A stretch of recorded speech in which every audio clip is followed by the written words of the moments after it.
folks, you got to pray for the blacks. Not all, but more. Pray me, wish them well. They have nothing good to offer. They have nothing good to celebrate. They have nothing good because they're lost. They're angry at their mothers, and they don't know it, and grandmother, and they're yearning for their father. And as a result, they cannot see. And so they are celebrating evil and calling it good. This is absolutely mind-blowing to me. Really, it's just mind-blowing. It wasn't always this way. I promise you it was not this way when I was growing up. This came about as a result of the civil rights movement. And maybe other things that blacks been taught. It had nothing to do with slavery. It has nothing to do with white people. It has nothing to do with anything but these people gave themselves up over to evil people, the civil rights movement. And the NAACP and the Congressional Black Caucus and all those other things. I want you to, when I saw this story, I wasn't surprised, but it's amazing. It's pure evil. BBC is reporting. Americans across the country remember George Floyd 5 years after he was killed by police. This story called it killed by police. I don't. Killed by police with special gathering in the city where he grew up and the one where he died. On Sunday, Floyd's family gathered in their hometown of Houston near Floyd's gravesite for a service led by Al Sharpton. Think about that. Al Sharpton. While Minneapolis held several commemorations. Watch this from CBS, Texas. Today, we take some time to reflect on a moment that changed this country. And it wasn't that long ago. Now, 5 years ago, George Floyd was murdered by a Minneapolis police officer. And this weekend, the city of Minneapolis is holding what they call a Rise and Remember Festival, along with several other events in and around the memorial, George Floyd Square. Officials and faith leaders there are reflecting on the death that sparked nationwide protests and calls for social justice. Floyd's family here in Texas say that the memory is also still motivating them to fight for police reform, and they say it takes everyone to get it right. Police reform, we shouldn't even have to talk about a lot of different things. The officers, all they have to do, these cops, is just do the things that you're supposed to do. But not only the cops, the people, do what you're supposed to do. Let's not give these people no reason to hurt us, because at the end of the day, they're human just like us. These people can care 2 cents in a holler for George Floyd. It's about the thrill. It has and money if they still get money. It has nothing to do with George Floyd. At all, zero. 5 years now. Page two of George Floyd autopsy report states he had no life-threatening physical injury and tested positive for fentanyl. Look at that image. Fentanyl! And 5 years later, these people are celebrating George Floyd. And you turn your country over to these people. Follow the money trail, see what's going on there. Whomever put this thing on. It's not about joy. And you turn your country, America, over to these people. I want to know from Hake and from y'all. I just saw this right now. My producer just gave it to me during the break there. And it looked like, I don't know, I'm saying I don't know, it appears that the French president was slapped by his wife. It looked like that. I don't know if that, so I want to see what Hake see, maybe Joel see, and y'all, what do y'all think about this? This is from Economics Times. Shocking New video, shocking new footage is going viral on social media that shows the moment Emmanuel Macron's wife appeared to slap him on an official tour. Watch this from X.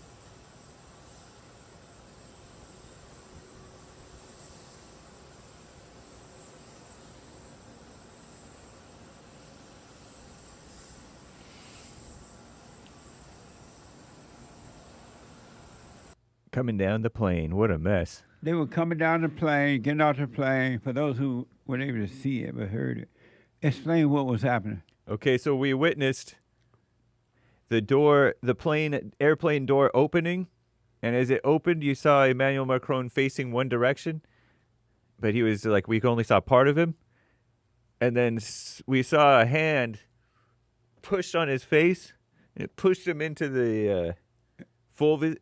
It smacked him, not just push. It was like a shove. Yeah. With one arm, and that was not a gentle. Oh, you need to get going. That was in your face shove, maybe a smack, shove in your face assault like a woman might do. And looked like his face was red right here on the side. You notice that? I didn't notice that. Yeah, it looked like it was like red whatever she was doing. And then his older wife. And she older than him, huh? Much older. She's so skinny. She's like 25 years older than him. She like bones. She had no meat. I think he was 15 years old, and she was like maybe in her 35 or something like that. Wow. She was his teacher, and then he got with her. But yeah, he started to come down the stairs, and she got behind him and came down the stairs. And I noticed that they didn't go arm in arm or anything like that. Right. Let me see the image of the French and his wife after this happened. You had that, Joel? Yeah, I pulled it. Amazing. That didn't look. That's him. Yeah. And his hand is in a fist, and he looks mad. He should. He looks. That's the manliest I've ever seen him. Yeah, he looked like a different person. Yeah, his wife is all like done up, old lady. Gerald, does it look like a slap to you or what? It definitely looked like she was sick, or they were going through a little something, and he tried to play it off. Yeah. Try to throw a little. Yeah, he tried to play it off, but it didn't really look too well. It was almost like a movie. He tried to like cover it up with like a hello, but not make it obvious. But yeah, it was obvious. Amazing. All these betas. Man, I've never seen men be this weak before. It's just mind blowing to me. Everything's different now. Yeah. Yesterday I mentioned at our fellowship. I remember a time when going to the gym was amazing, it was fun. People shared the weights, and they would help you. What do you call that? When you lifted the weight, they would stand back. They would spot you. They would spot you. If they were going to be on the weight for a while, they'd say, "Hey, you can work in." That's all changed. Now they get on the weight, they sit there, they do a set, and instead of getting off, they get on the phone. And if you dare say, hey, how long are you going to be, they want to fight. Everything's changed now. Grandpa, tell me about the good old days. The world gone crazy. Did you hear about this pregnant woman in the workplace? I told you pregnant women need to be at home with their husband having the babies at home. I see pregnant women now, news reporters and all that kind of stuff. They look like fat cows. A pregnant cow on TV. Remember when it used to be embarrassing for a woman to walk the street pregnant? And so what they decided to do is make pregnant outfits, and they were fit where it didn't really look like she was pregnant.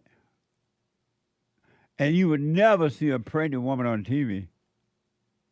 Grandpa, tell me about the good old days. Well, this pregnant woman not only on TV, but according to the report, while being pregnant, during the report, her bag bust open. You know, the women had like a water bag, and then the baby come bursting through. According to this report, the water bag broke. While giving the report. Yes, this is gross, so watch out for the children. Grandpa tell me about the good old days. ABC 7, local news co-anchor Olivia Jaquit or something went ahead with a 3-hour morning newscast even after her labral contraction began and her water bag broke. Gross! Water bag broke, keeping viewers updated about the coming birth of her first baby. Watch this from ABC 7. We do have some breaking news this morning, literally. Yes. Olivia's water has broke. That's and right. she is anchoring the news now in active labor. Early labor. Our other top story this morning, I guess Olivia's I'm officially in early labor. Yeah, Olivia's water broke, and she's still here. She's been doing the entire show. This is her decision to do Yes. this. I'd rather be at work than at the hospital. So. Something you'll never hear come out of my mouth. Oh, yay, Olivia. I'll do my best, High which five, girl. means Whole maybe show. you Look at won't that. see me tomorrow. 3 hours of news. That's right. In contractions. I think that's a first for CBS 6. All right, well, hopefully I don't see you tomorrow, but make sure you join Julia. What an ego. Think about that. This woman sitting up there peeing on herself. It's shameful. That's right. That's evil. That's gross. That's gross. That's nasty. She's sitting up there peeing running out because the water bag is pee, right? Is that pee coming out? It's something that ain't supposed to. She's sitting up there on the news while fluid running out of her body, all down on the floor. What do you think about that, Hake? I'm feeling queasy again. What do you think about that, Joel? That's embarrassing though, but it almost feels like that women in the workforce, maybe she feels proud that she's sticking it through and being strong all and ego. tough, and in all reality is just kind of gross that she's there at the building on the news and she's probably all the floor is all soaked with bodily fluids, so it's not a good look. She's gonna be, and now the other women gonna call her a hero, and now you're gonna see more women sitting up there peeing down on the floor, I think I need to get Hake on the camera. and the baby about to drop out. Hake about to faint. Don't faint, Hake. And my producer, now the coworker has to waste time helping her to her car, cleaning the water up, and etc. This woman's sitting on TV and the water busts. And she's just sitting there. How would you like to be married to that one? I'm glad I have male coworkers. I'm telling you. What do you say about that? I don't know what to say, Joel. It's when they're proud. They're all proud up there on the High chairs. five. And she looked just as silly sitting there doing that. That woman literally sitting, according to the report, she's sitting up there pregnant and the water bag broke. Oh, but she's doing the show for the whole 3 hours. Don't that mean the baby? How does it work? Don't that mean the baby about to come? Don't you need to go to the hospital? Absolutely. That's the first time I heard the term early labor or something like that. Early Interesting. stage? Yeah. Something. What happened is the bag break, and then you're supposed to run to the hospital. Yeah. And unless you have it in the ambulance while you're on your way, you go to the hospital, and then the doctor help bring it all the way out. Yeah. She said she'd rather be at work, but I bet the baby don't rather be at work. I feel sorry for that baby then, because as soon as that baby pop out, that baby gone. I've also never heard it called a water bag. What you thought it was called? People just call it water. And whoever heard of water breaking, but that's what they call it. My water broke, say the ladies. I've heard that before. But I've never heard water bag. What do you think about those black women, according to the report, causing another man to die? They're up there running. Yeah, I was confused. Yeah, it said that they ran towards the scene. Right, but not to help. Right. They didn't know which way to go, it seems. Yeah. What a mess. What's wrong with your people? That's your people. Oh, yeah, you don't even know your own culture. Indeed. A sack? Maybe it's a sack. Water sack? SAC. Sack. Yeah, same thing. Nice. It's holding a bunch of funky fluid. I disavow. What? That's so crazy because she's supposed to. Because in the movies they rush to the hospital, right? And she's just staying there smiling. It was just weird to see. And the man go crazy when the woman bad birth. He doesn't know what to do. He faint. He faint like a beta. I'm fainting just thinking about it. I see it. Poor Hake. The black women, excellent. That was a white pregnant woman, by the way. Killing it. And she was white. I thought she was Mexican. Oh yeah, we'll call it Mexican. We'll go with that. She looked white to me. She may have been white. I don't know. Maybe white Hispanic. I don't know if she's Mexican. I don't know what race. What a mess. Amniotic sac, says John Gray. Yeah, that's the medical term for it. Amniotic sac. Do y'all realize that woman sitting there, according to the report, bag bust, and now the baby starts sliding down. She probably let that baby fall on that floor, and she'll keep working. Her ego won't let her go home. She's on a thrill with that like nothing going on. They're proud. That's what it is. Just proud. Uh-huh. All for the thrill of it. She on TV. She's sitting there, her legs all wet. Underwear's wet. And she's sitting in the wet. What? What do you mean wet? Well, the floor has to be all soaked too. Everything right? wet. She's sitting in the wet. And there's something. Maybe She literally sitting in the wet. If it's true the bag broke, that means that everything wet. It's all running down her legs. Oh, but she's doing the news. Strong woman. But the other lady giving her the high five. It's just that woman, if you don't get up all your butt, get out of here, go have that baby. You sitting in the water. And that water, when it busts you oil, it's flood all over everything. Okay, so that means the other news anchor, her feet were all flooded with this. Yeah, it gushes out like a dam.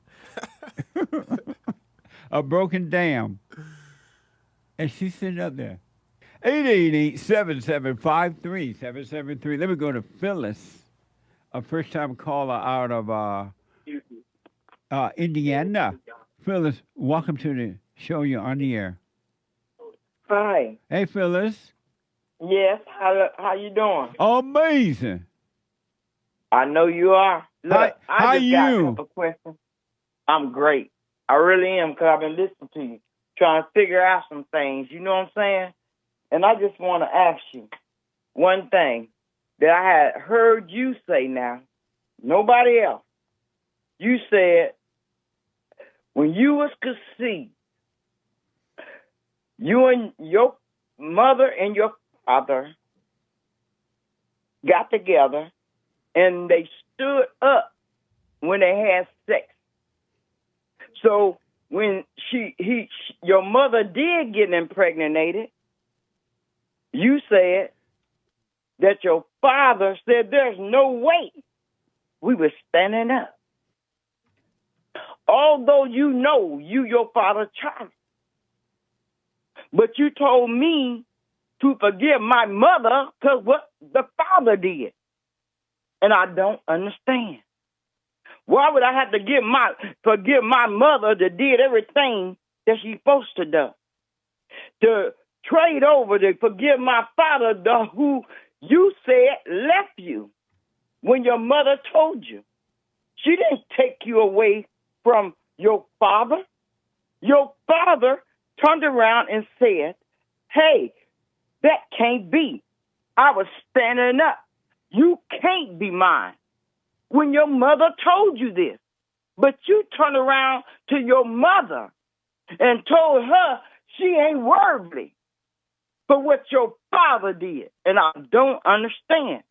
Why would I forgive my mother for what my father did? I don't get it. And I just want you to explain that to me, please, sir. Well, what happened was in the good old days where boys were boys and men were men, in Alabama they thought that if you had sex standing that you couldn't make a baby. It don't make no difference. But so, your father lied, though, right? Because you are conceived. So why would that be your mother's fault that you got to make everybody forgive their mother? Now, this is the world you trying to tell this to.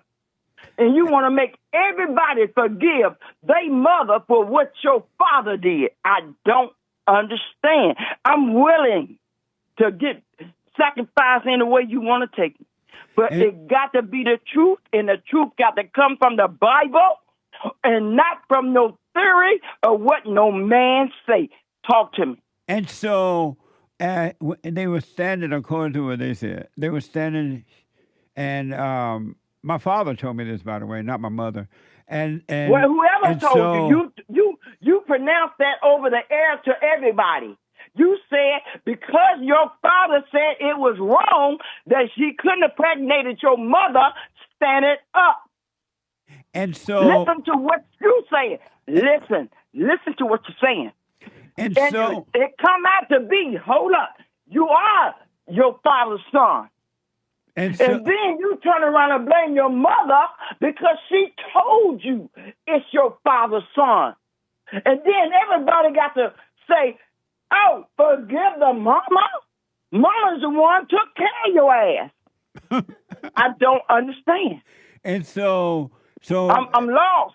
And so in those days, they thought that you couldn't make a baby standing. So when it my doesn't father, matter. He was wrong. But what you don't understand, what you got to say, he was wrong. And so, listen, and but so he was wrong. Okay. You are your father's son, right? Are you another man's child? And so when my mother told my father that you another man's child? Phyllis, hold on, Phyllis. And so when my father told my mother, when my mother told my father that she was pregnant, he like, no, you can't make no baby standing. And my mother That's what the father said. And my mother got angry at my father about that. And so when she got angry at him, she didn't want anything to do with him. And what so, do you expect? Listen, hold up. Okay, now you're telling it yourself. She don't understand why this man is convicting her for no reason.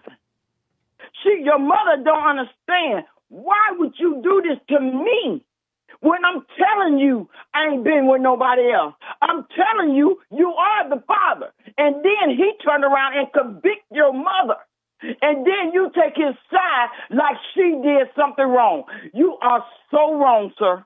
I swear to God. You're going to go to hell in a handbasket, as the old people say it. You're going to go to hell in a handbasket. And so, let's leave that part alone. No, let's get to the black people that you talk to now. Hold on a minute. Phyllis, I'll let you talk. Hold on. No. Phyllis. Let's do this. Phyllis, let me. I'm gonna teach Phyllis. Let's work this. Phyllis, either you shut the hell up or I'll hang up on you. Yeah, now you want to shut the hell up because you want to. Don't want nobody to know the truth. Hold on. You don't want nobody to know the truth. Hold on, Go ahead Phyllis. with your bad self. Go ahead.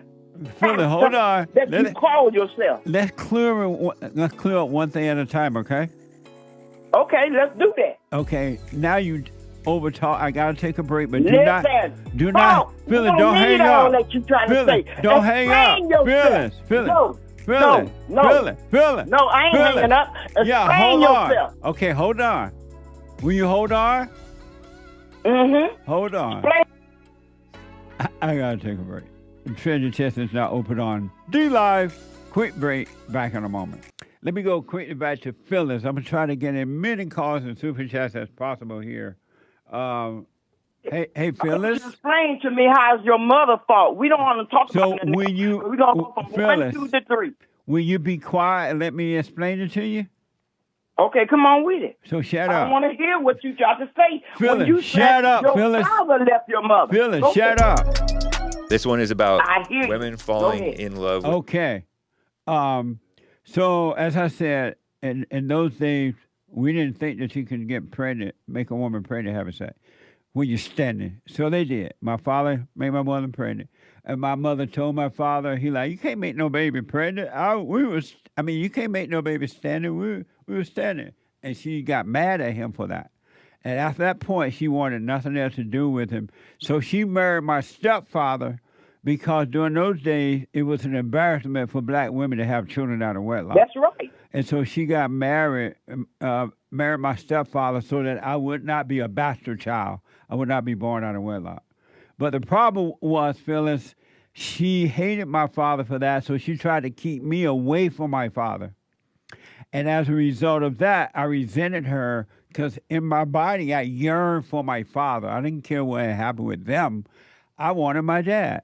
And she tried to keep me away from him, and I became angry at her, and because she was trying to keep me away from my father. And as a kid, I wanted my father. It's evil when mothers keep children away from their father. So as I got older, I finally understood and I forgave her for that. Okay. That makes sense? Yeah, it makes sense, but guess what?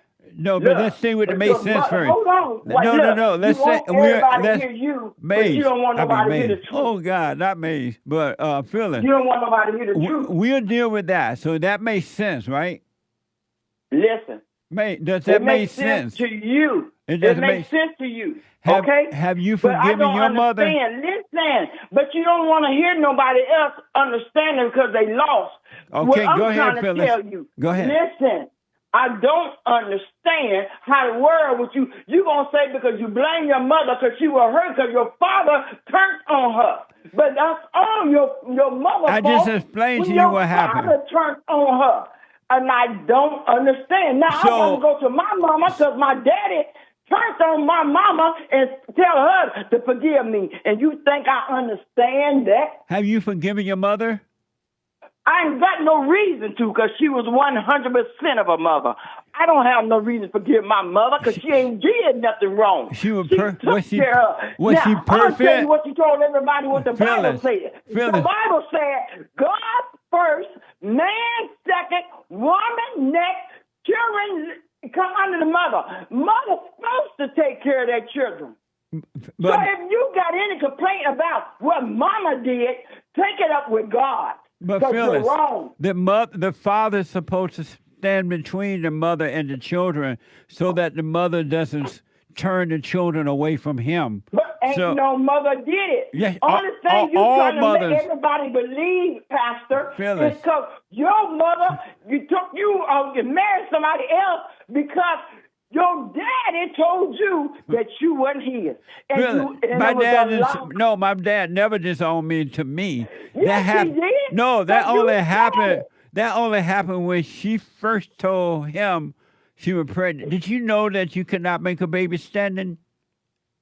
And he lied. I said, Do did you know understand that? He lied. Phyllis, did you know that? He could make a baby standing. Did you and know, I know Phyllis? that you ought to know that today. Phyllis. That you can make a baby standing. Phyllis, did you? A woman sit on Phyllis. a man every damn day having sex. You can make a baby. Phyllis, Okay? Phyllis, you got to stop yelling. I'm trying to have a conversation with you. Did you know that at one time in your life, did you think that you could not make a baby standing having sex? No. You never knew I'm a woman. Oh. I'm fertile. I ain't never thought. And so was your Now mother, what you got to say? Phyllis, was your mother perfect? No, ain't nobody perfect in the God. God. Was your But mother? To a child, Was their your mother is perfect. Phyllis, was your mother perfect? Not in the eyesight of God. And was your mother perfect? Not in the eyesight of God. How What do about you want me to say? How about in your eyesight? In my eyesight, as a child and their mother, she was very perfect. She As did an everything adult, as that an God adult, said she's supposed to do. As an adult, you She still did it. see your mother perfect? My mother did what God said. And that as took an care of us. adult, do you still see your mother as She took perfect? us to church. She made us know who God is. And I got a question on Phyllis, that. you don't know told who somebody God one is. day, Phyllis, why in the you- world would you read the Bible? And Phyllis. I don't understand. Your lessons come from the Bible. Phyllis, was your mother perfect?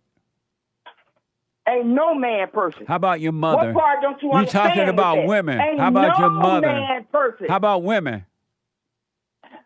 A woman, man, no person, woman or man is perfect but Jesus Christ. So have you Okay? Ain't forgiven no your man mother? perfect. Have you forgiven your mother for the mistake she made with No, you? I don't have to forgive my mother for her hard work taking care of us. Have Why you- would I have to forgive my mother? For she Since she did what she's supposed to do. She You mean to tell me Phyllis, your that my mother- hold on, let me your just mother clear this up. recreated That you. my Your mother mother recreated did you everything as a I mother went down supposed the to do. I got road, to forgive and the her for road what? was That crowded, she took care and then the of? road You jumped say you off gonna the tell me to highway, forgive my mother and then till the she cat took care of came her? in, and then Obama happened.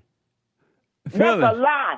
Let me Phyllis, tell you something. Phyllis. You are lying. Phyllis. You are lying on Phyllis. black people, and I don't Phyllis. understand. I want you to Phyllis. make me understand. Phyllis. Make me feel like you feel about black people to hate them. Phyllis. Make me feel because you are lying. Phyllis, I gotta run. I can't play no more. You can't talk. I know you can't because you know I'm what? trying Your to lies have a- don't hold up. I'm Your trying to lies have don't a hold up. conversation Your with you. lies don't hold up to the truth. All right, bye, Phyllis. I tried, right, girl? You tried. Huh? I say you tried. How about you, Hake? I tried, right? You did indeed. Huh? You did indeed. I can't hear you. You did indeed. I still can't hear you. Oh, You did indeed. my bad. You're like, oh. Oh, amazing.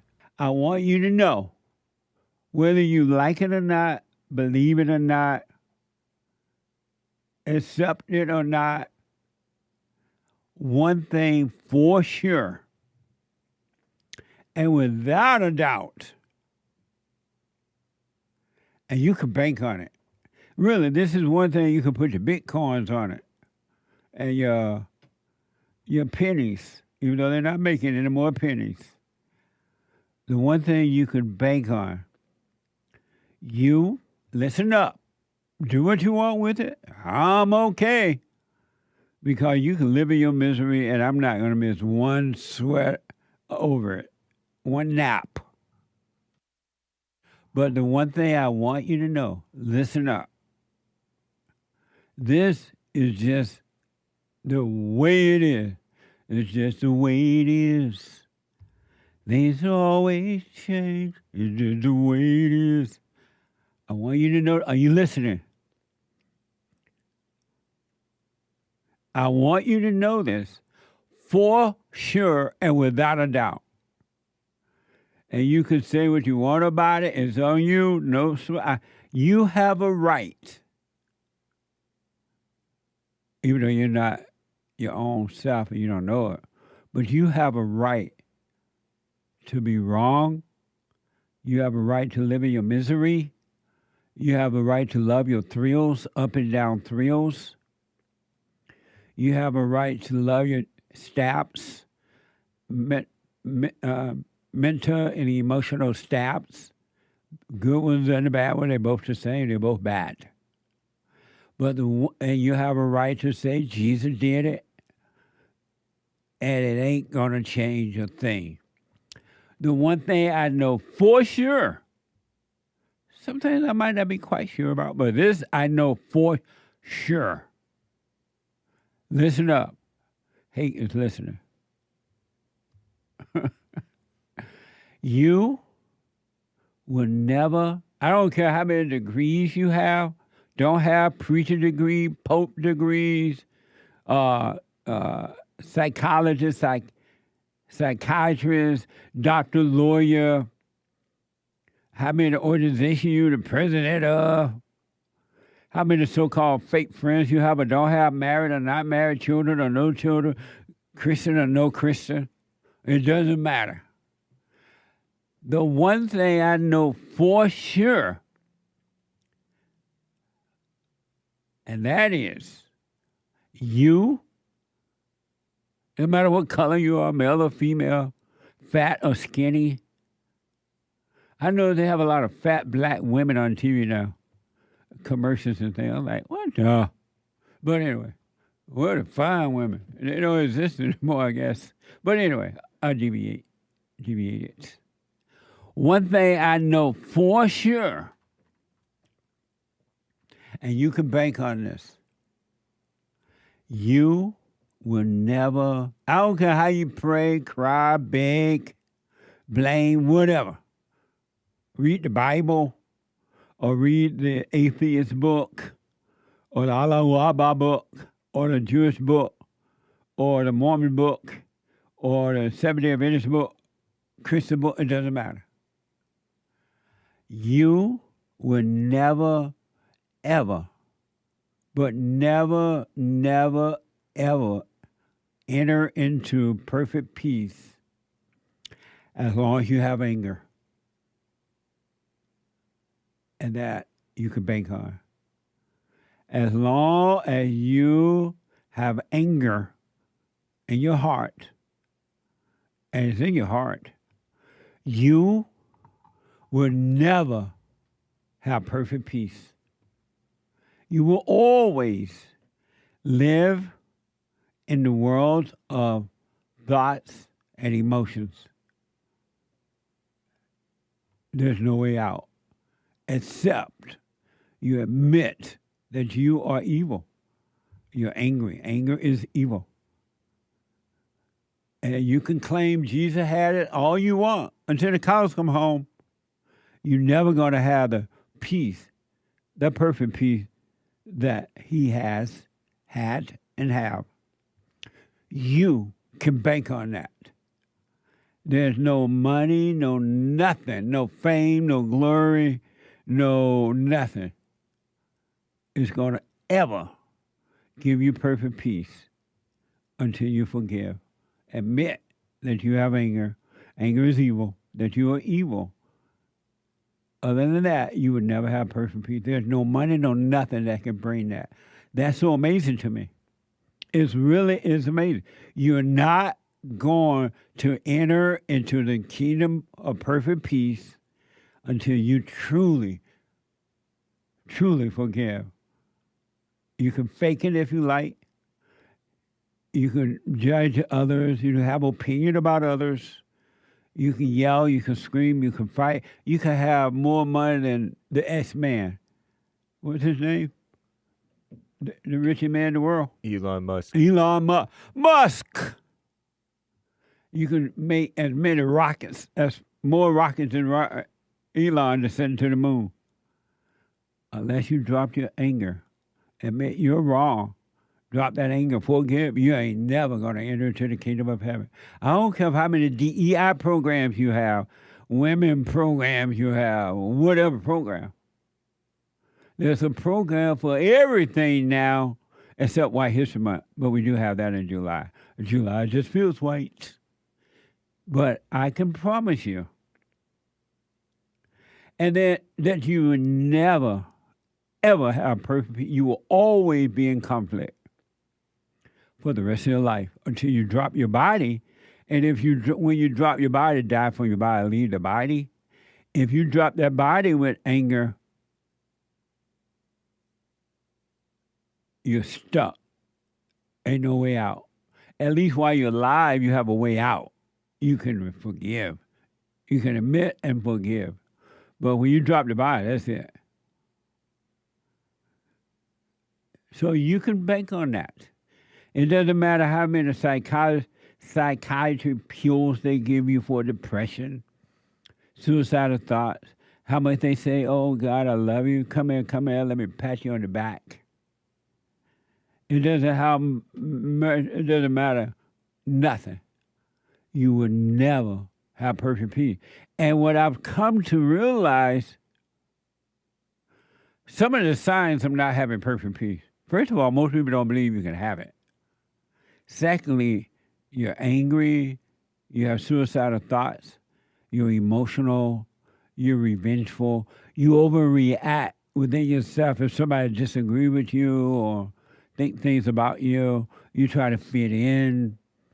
You're afraid to be by yourself. You pretend you have love. Oh, you quote that Bible or the atheist book or whatever. You are lonely. You're depressed. You're looking for love. You blame everybody else for the way you feel, good or bad. Good is bad and bad is good in that condition. But you call good good when it's really not good because you feel good, you think you feel good, you think that's good.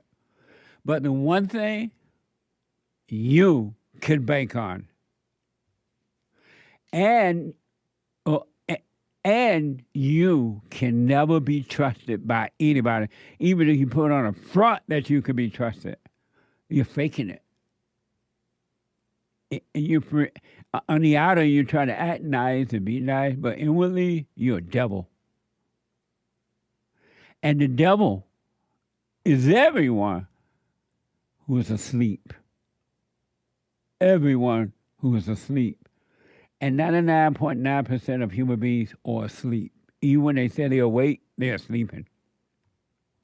And you are the devil. The devil is asleep, separated from the truth, and so are you when you have anger. And it's amazing how much anger is pushed, encouraged in this world. Because this world belongs to the children, meaning that your angry world belongs to the children of the devil. It doesn't belong to the children of God. It belongs to the children of God, but the children of evil runs it. That doesn't mean they got to run you if you truly overcome anger.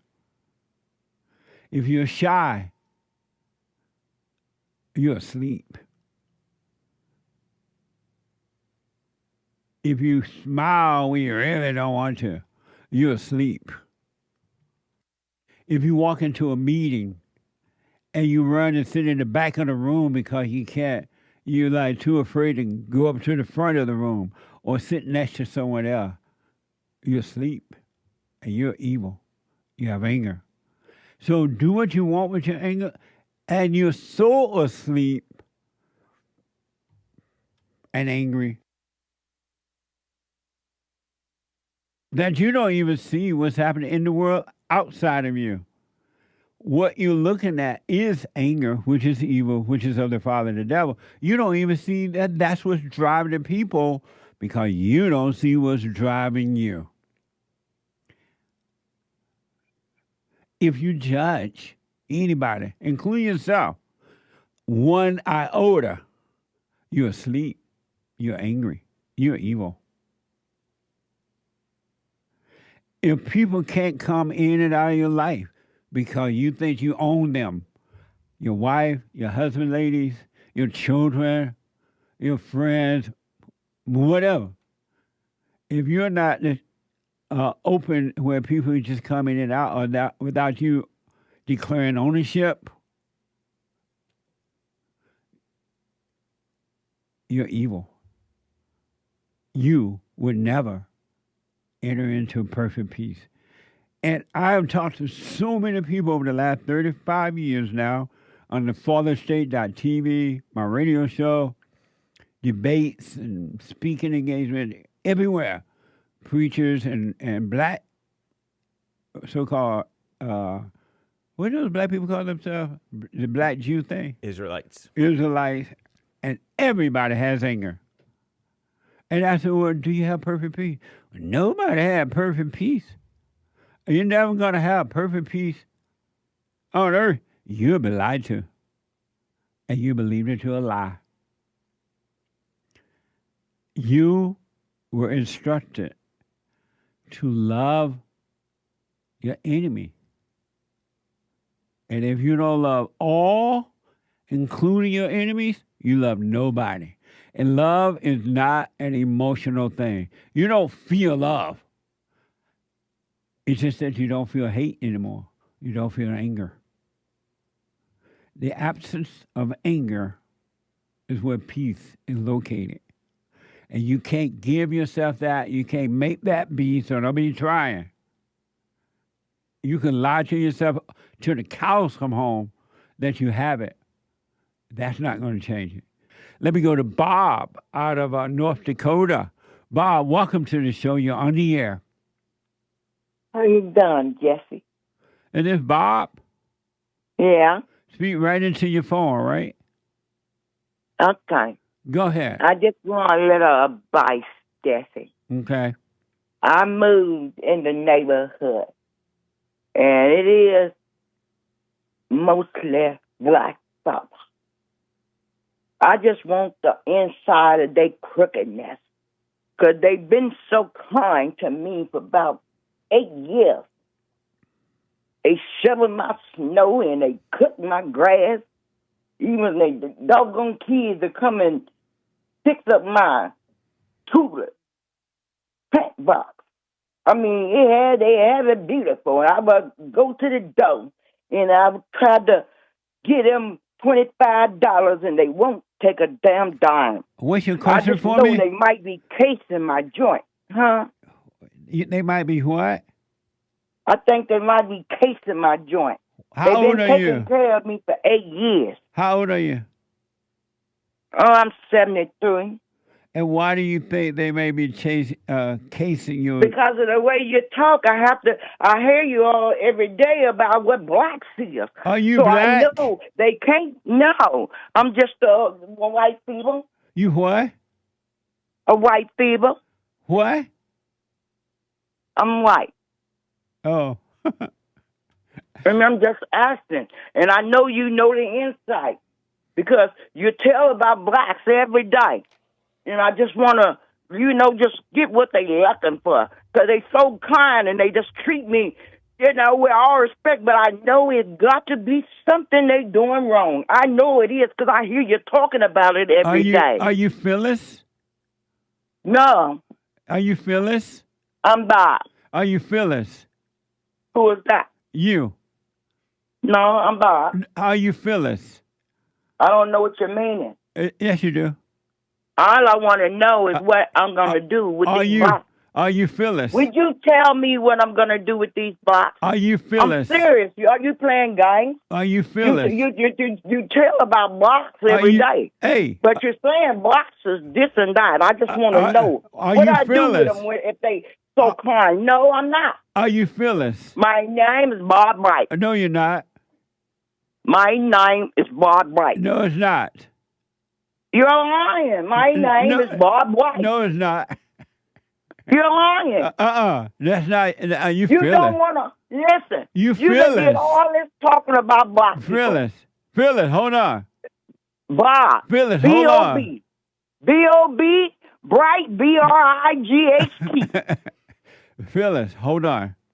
Bob is my name. If you want to communicate, Bob, Phyllis. yes, sir. Phyllis. Yes, sir. No. If you want to You're communicate, lying. bye. You're lying. Bye, Phyllis. Bob. Sage is busy. What? Well, that's her white accent, I guess. Huh? That's her white accent, I guess. And she's trying to make herself sound like a man too, but it's not working. She ended up sounding blacker. Yeah. Poor Phyllis. I can't believe I didn't recognize her until they worked on me. Nice accent. Good work. No, that was Phyllis. Phyllis is the black lady they called yesterday, and you could not communicate with because she's out of control. She's everything that we talk about with anger. I want you to know, and I hear it a lot, God does not cause suffering on you at all. Zero. God does not create suffering. God does not want you to suffer. God is not testing you with suffering. He has nothing to do with suffering at all. He's perfect peace. How are you going to have perfect peace if you're suffering? Think about that. That's another lie that's been put upon God. God not letting you handle as much as you can handle with suffering. He has nothing to do with suffering at all. As a matter of fact, and I want you to hear this well, or good? Which one is it, well or good, Hake? Hear it well, Hear it well. I think. When someone tells you God is letting you suffer or cause you to suffer, they're lying to you. In the same way they lie to you and tell you that anger is good. God does not create suffering. He has nothing to do with suffering. He's not trying to let you suffer to learn a lesson. And I hear that all the time. Well, God letting you suffer to learn a lesson. No, he's not. He ain't trying to teach you anything. He's not trying to do any of that. He loves you. And then one other quick thing about suffering. When you have physical pain, your body is suffering. When you have psychological pain, your ego is painful, not you. The real you, of whom you don't remember, has never felt one iota of a pain. You have never suffered. Even when you're dying from the ego, that's not even you suffering there. That's the pain of evil. Ego is suffering, not you. You just in your body, so you think it's you because you have identified with your body. But God is not trying to tell you anything with suffering. God is not causing you to suffer to teach you a lesson. God is not letting you suffer. God is not giving you a little suffering. It's all lies. God has given you perfect peace. And the real you has perfect peace. It's just that you identify with the fake you. And in that fake you, not you, your thoughts and emotions, there's no peace. And you think that's you, and you think God is doing it to you, you've been lied to. Not only by the spirit of evil in your imagination, but anyone that tells you suffering is from God, God let you suffer because God's trying to teach you a lesson. Why would God need to teach you a lesson? Think about that. You have been made free. It's just that you don't know it. And you're never going to know it until you truly start working on you and overcome the not you. And you're going to see, if you work on yourself, men and women, all everywhere around the world, you're going to see you have never suffered. As you start to wake up, if you're serious about working on yourself, you're going to see that it's not even you suffering, even before you're over it. Isn't that amazing? Hey, people think God makes you suffer. And God he's going to give you what you can handle. The only thing God give you is the amount of truth you can handle. That's about it. But he is not making you. Did you think God makes you suffer? I don't know. What? I don't know. You don't know. Right. You think there's a possibility God allows you or calls you to suffer. Feels like he made Jesus do that thing. Do what? Suffer and die. And that was the ego dying. Jesus didn't die. The false self died. What's the difference? What's different? with suffering. You're not suffering at all. The pain you feel is not you suffering, period. Nice. Do you believe that? I promise you, James Hake, has never suffered in your whole born days. Right on. You don't believe it, though. Why don't you believe that? I didn't say I don't believe it. Did you know people lying to you when they say, well, God let you suffer because God's trying to teach you a lesson. And God only going to give you as much suffering you can handle. All lies. But you believe it? Well, the Bible says that he won't let you be tempted beyond what you can handle. What? He won't let you be tempted beyond what you can handle. For those who work on themselves, absolutely. Yeah. But that's not suffering. Right. And he doesn't tempt you. No, he doesn't That's tempt in you. the Bible. Resist temptation, and it'll flee from you. Why would he tempt you and then tell you to resist it? Just like when your mama cussing you out and telling you to resist it. Mama didn't mean it. Nice. Nick, you believe God let you suffer? Well, now when you just put it kind of different. God lets you suffer. That's different than what you're cause saying. you to suffer, or want you to suffer, or it's God who allow you to suffer? Well, I'm not entirely sure. I'll put it like this. Like, I think maybe at one time I might have thought God lets you suffer or causes suffering, but not necessarily saying I see exactly what you're saying, but just hearing you kind of reminds me that I don't exactly know. I don't exactly know. He's not showing himself. Huh? He's We not can't showing see you, himself. Nick. Show yourself. He's Show sick. yourself. He made that one for people to see him, Jay. He's sick. But he doesn't look sick. He looks I know fine. he doesn't. I mean, I hear his nose. I He wasn't probably trying feels to like he hide. looks worse than he does, but he looks fine. Right. I wasn't trying to hide.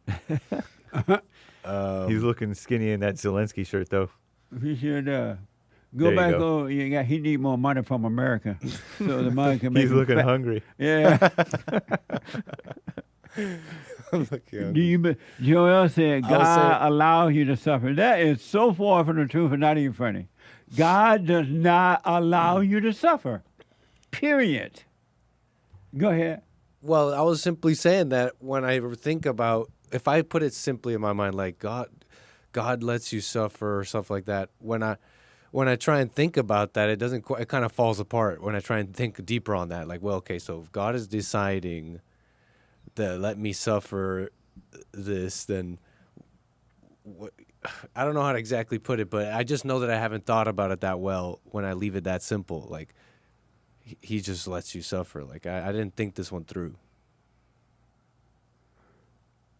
Right. Because then I'd have to say that he's inflicting things on me, like he's not though. Like inflicting these terrible feelings, and it's supposed. I guess I justified in my mind by saying it's a lesson. It's supposed to be a lesson. We can't see you. I know. Sorry. I thought I was done talking, but I wasn't. Thank you, Hake. The snitch. And it doesn't quite fit. I'm white. He was. Snitch. I love snitches. Shout out snitches. I love snitches. I'm just saying that I just clearly didn't think it through, because then I have to say he's inflicting these things on me, and I don't know if that's true. God does not. Joel said, God allows you to suffer. No, he doesn't. Not at all.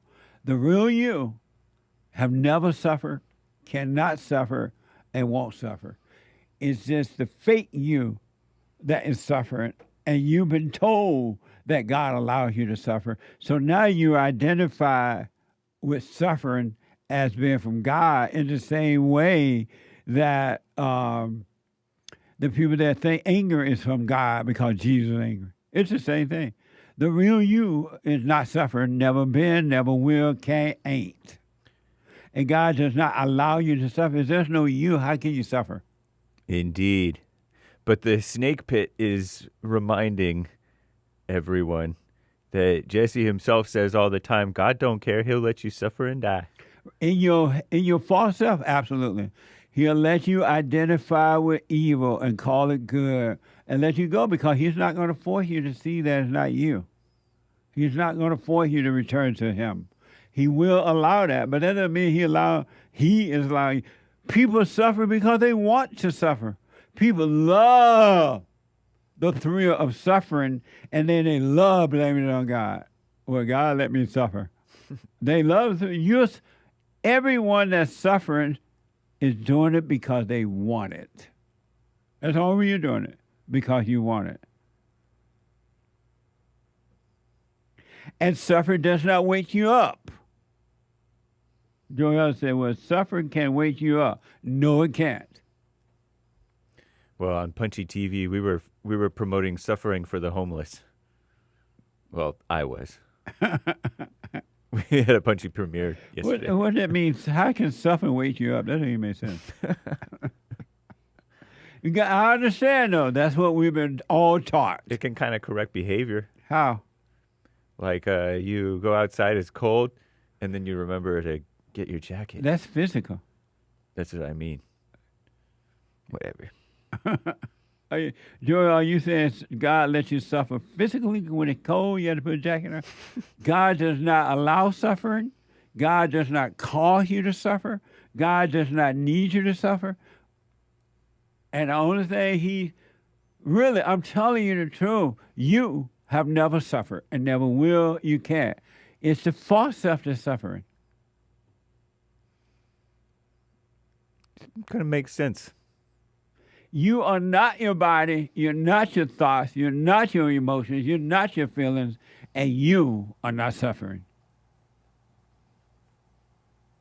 You've been lied to about God, and you're treating God like he's Satan. If God is perfect love, he sent his son that you may have perfect love. The son conquer the lack of love. Why would he let you suffer? You see God the way you see yourself and the way others see you. Southern Skies, a supporter on Rumble says, there is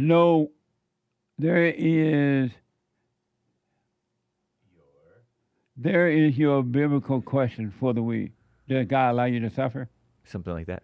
That's a good idea. I've already said, though, that it doesn't. I know, but not everybody heard. The people around the world heard it. I understand. I know why y'all think God allows suffering, God cause suffering, but God is not allowing you to suffer at all. You're not suffering. You think you are because you've been deceived by the deceiver. And that's why you think you're suffering. But the real you is not suffering. The real you have perfect peace. Like tell them, Nick. Go ahead. Well, I'm not saying I see it exactly how you're saying it. I'm not saying you're lying. I'm not saying you're right, wrong. I want to see it for myself. It's just I know that a statement, from just hearing you, I know that a statement just as simple as like, he lets us suffer. I can't totally know what I'm saying there. It just, from just hearing you, it's like clear because he can't be inflicting these things on me. He's I not. was thinking something else. I promise you, God is not allowing suffering. God is not causing suffering. Amazing. I promise you that. But if y'all want to believe it, you want to say it, then go with it. Go ahead, Nick. What was I thinking? About the suffering thing. Allowing it or causing it or something. It's amazing. I know why you're doing it. You've been taught, everything you've been taught is wrong, and that's wrong too. But It's if like you when I want to see believe it and hold on to it, go with it. I've seen people blind about something, and it could be something small, maybe even spiritual, but I've seen it. I've seen someone like, wow, you clearly cannot see this. Yes. If I have a desire for them in that moment, and maybe that's shallow, it's not to you suffer so that you can learn this lesson. It's if you could only just see the truth here, you wouldn't suffer. You would just stop doing what you're doing.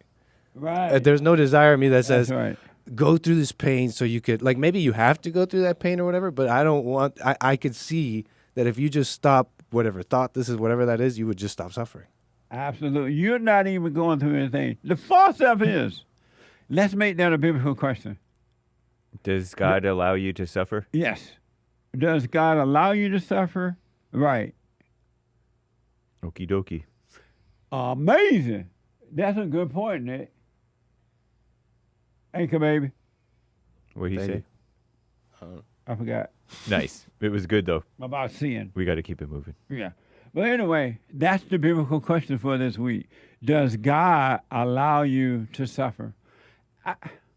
I know it's insane that you think that way, but I understand why you think that way.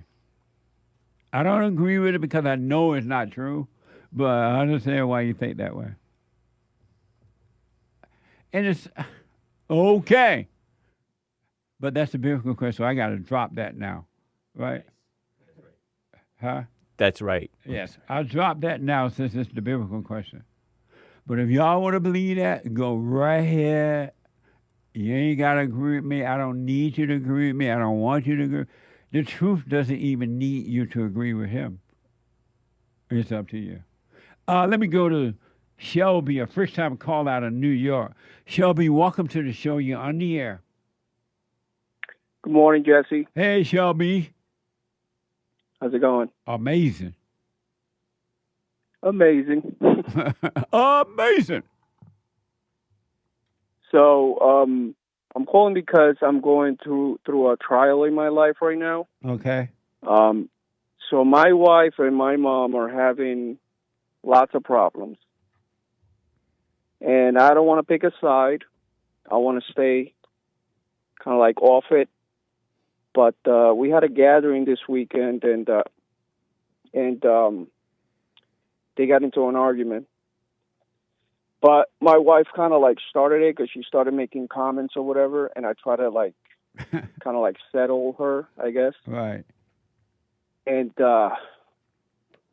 basically, my daughter is kind of like mad at my mom because my mom, they had another, I guess, misunderstanding. And my mom ended up supposedly blocking my wife and my daughter on the phone. And then I guess my wife found out about it, and they had conversation after that, but I guess the whole issue wasn't resolved. And because I don't get in the middle of it, you know, I try to stay away from it. At the gathering, it just got worse, where you know, I try to kind of like have them talk it out or whatever, and it just didn't go like that. So I try to get my daughter to say hi to my mother, but she wouldn't, and it just became like a big argument.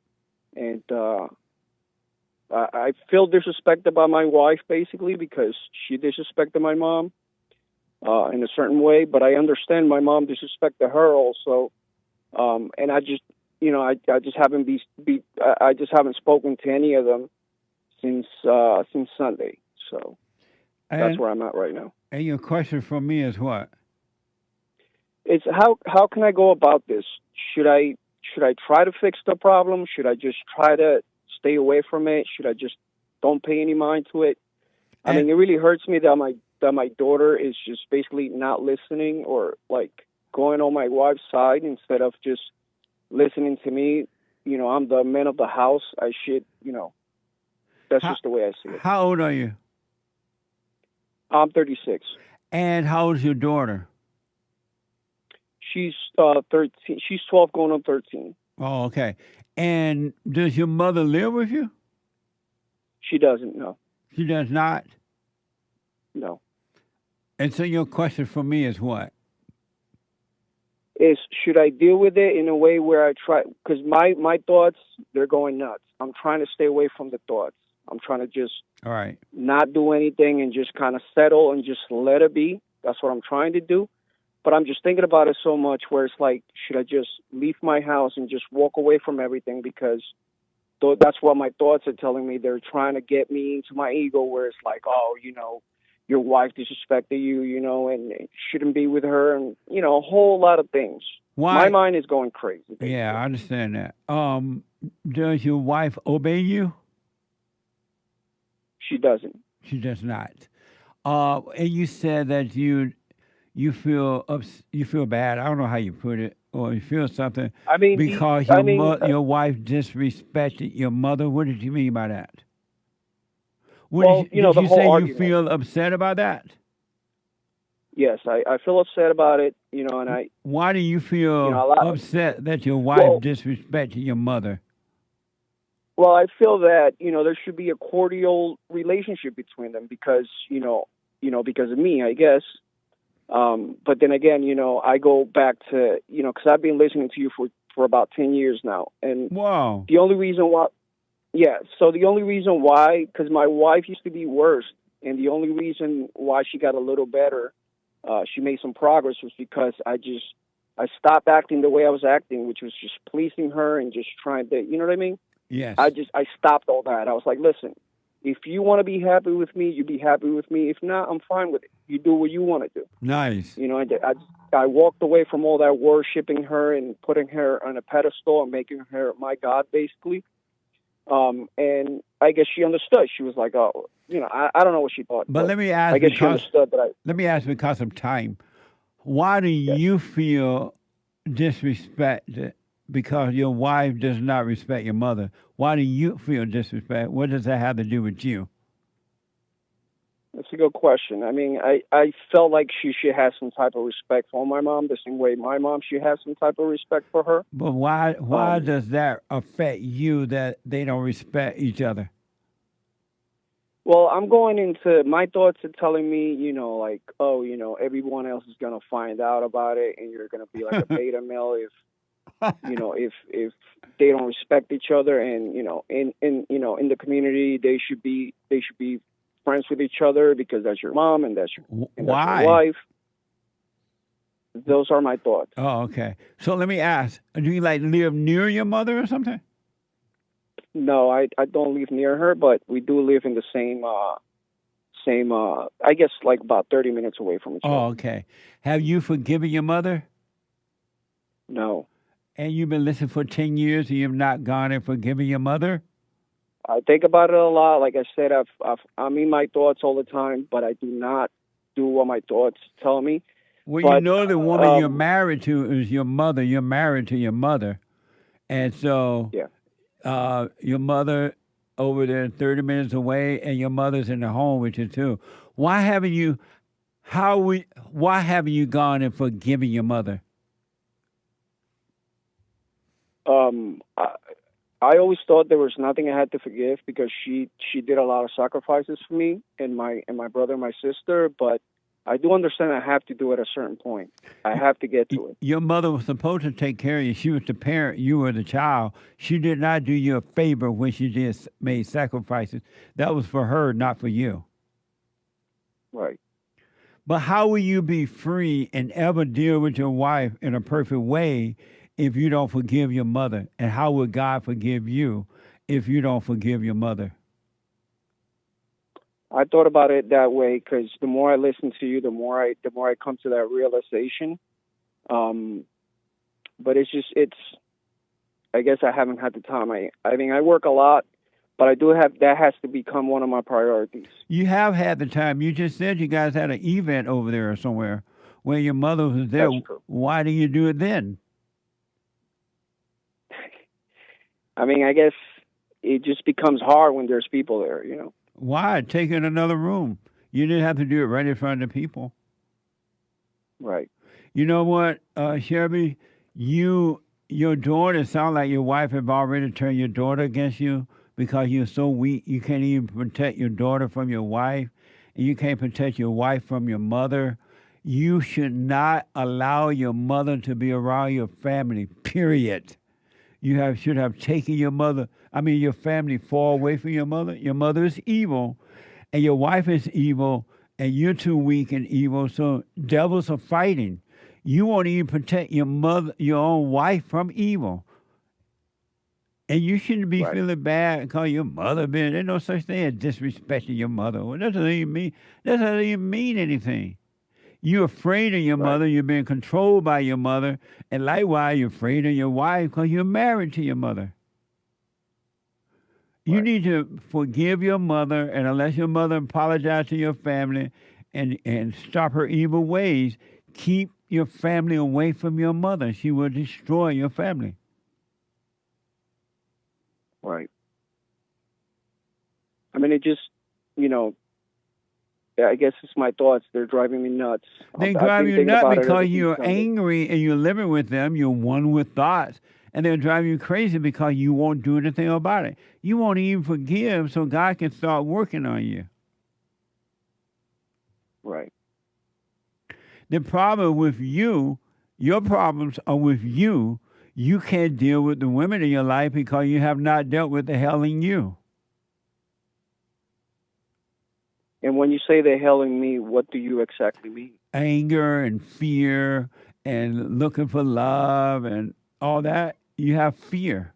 So now let me ask, because I've made a lot of progress when it comes to that. I mean, I've been able to stay calm, and I see that working in my family. I see that they get better as I get better, and but it just when I try to stay calm and not pay attention to all the drama that goes on between, I guess, my main family, I feel like I'm not dealing with the issue. You're not. I feel like just because you force yourself to act like you're calm, you're not calm. You're just acting out. You want to be calm, you got to overcome evil. Anyone can pretend that they're calm. It's like Christians who pretend that they know God, or observers who pretend that they can see, and you can see that they can't see. You got to overcome evil, and then the Spirit of the Father will make you calm because it'll take away the evil. He will take away the evil. Right. Hold on, Shelby, real fast. Let me take a quick break. But let me go back to Shelby. Hey, Shelby.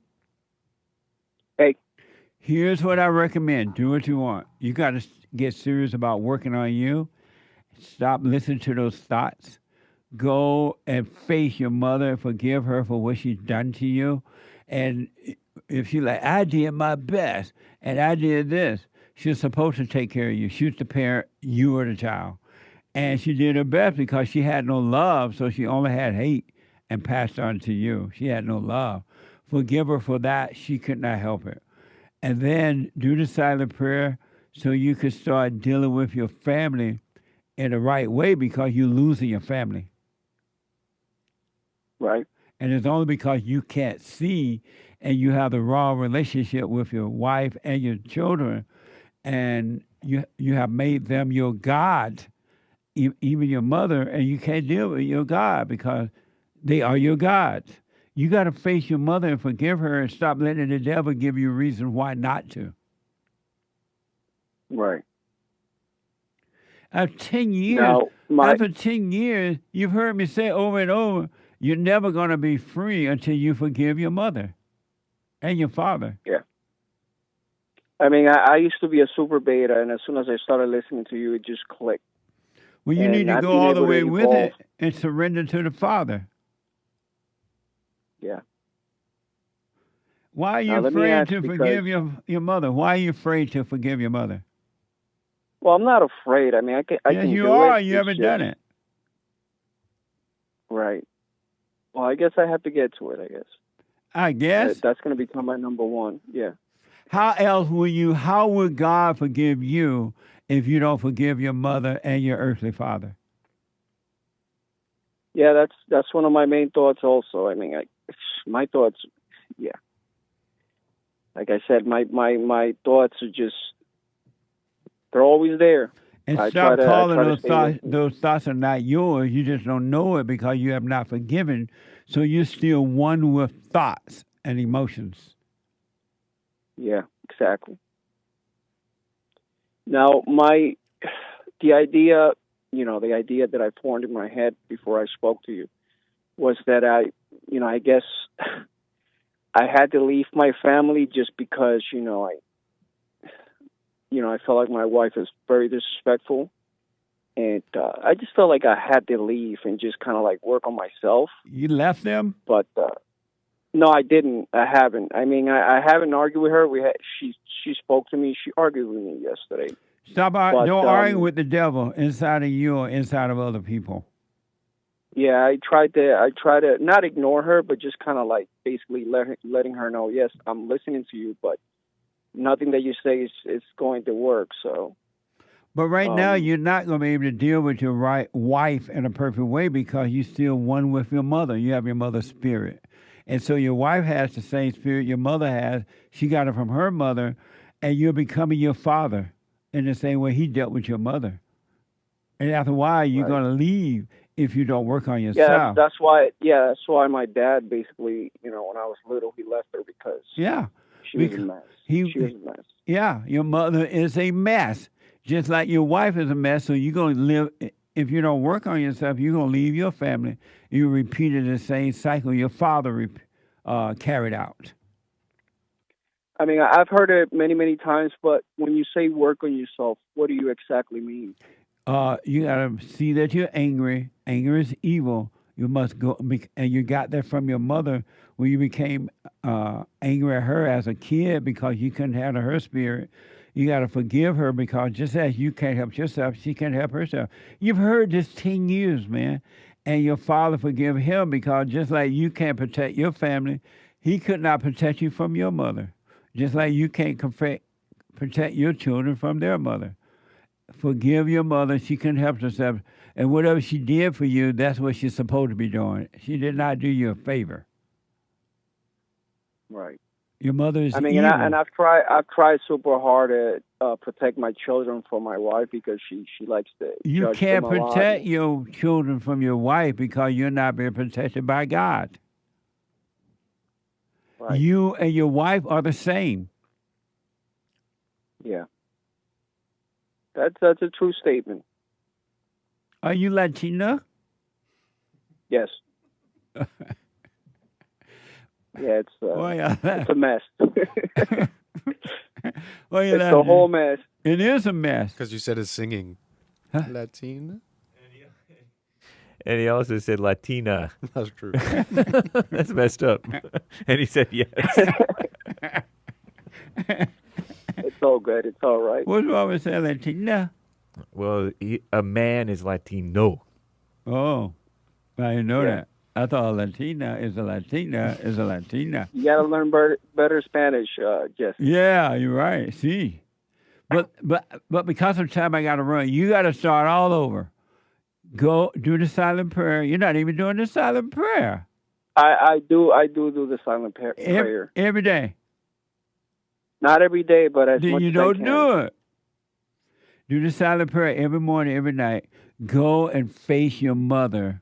Forgive her, and if she cry, get mad or whatever, let her be mad. That's on her. God will forgive you. Mother, I'm sorry for resenting you because you are messed up. You screwed me up. My dad couldn't handle you, and I'm sorry for resenting you. I become like you. And God will forgive you. Forgive your father for not protecting you from his mother. You can see now you can't even protect your own children. Your father had the same problem. God will forgive you. Do the silent prayer. Then you will see whether to stay or go. Everything will become clear for you. Okay, Jesse. Thank you so much. I wish you well with that, man. I'll call you back and let you know about the progress. Absolutely. Okay. All right. Thank you so much. You're welcome, buddy. Let me go to Calandra out of Nashville, Tennessee. Calandra, welcome to the show. You're on the air. Hey, good morning, Uncle Jesse. Where you been? I've been working and taking care of my kids. Nice. Well, good to hear from you. Same to you, and happy belated birthday to you. I appreciate that. Thank you. You're welcome. There's a few things that I want to say, but you just tell me when to cut it off. I will. Yeah. Oh, yeah. But you're going to say something? No, go ahead. Okay. The first one, the job that I'm on, that I work at, which is the school. I'm still there currently. And the supervisor, I've observed her, and yes, not good to judge, but I've seen that she's like a dictator. She likes to dictate, and she likes to, tell. I can understand, we work, and that's what we're supposed to do. But, to dictate when someone takes break and how they take it. Right. I got an issue with that. Like anything else, I don't mind doing, but when you're interrupting my 30-minute time for my time, what I do, my free time, that I got to go against that. So I want to call you to see, what should I do? So your boss, when you're on break, she interrupts your break? Well, she don't want me to go outside of the building anymore for my break. So she have told you can't. She suggested or told you that you cannot go outside of the building? She didn't suggest it. She basically just told me. And why not? Because she felt like she wants everybody to be in the building, and she said it's also in the handbook. Now, granted, Jesse, I'm not gonna tell the field. There's a couple of times where I do take responsibility and accountable for myself. There's been a couple of times that I do come back maybe 5 to 8 minutes late. Oh, well, no wonder. Yeah, and that's what I'm saying. In which, I'm okay. Like, don't tell me. Like, I'm not going to receive that. Well, don't tell me, hey, you've got to come back. You can't leave.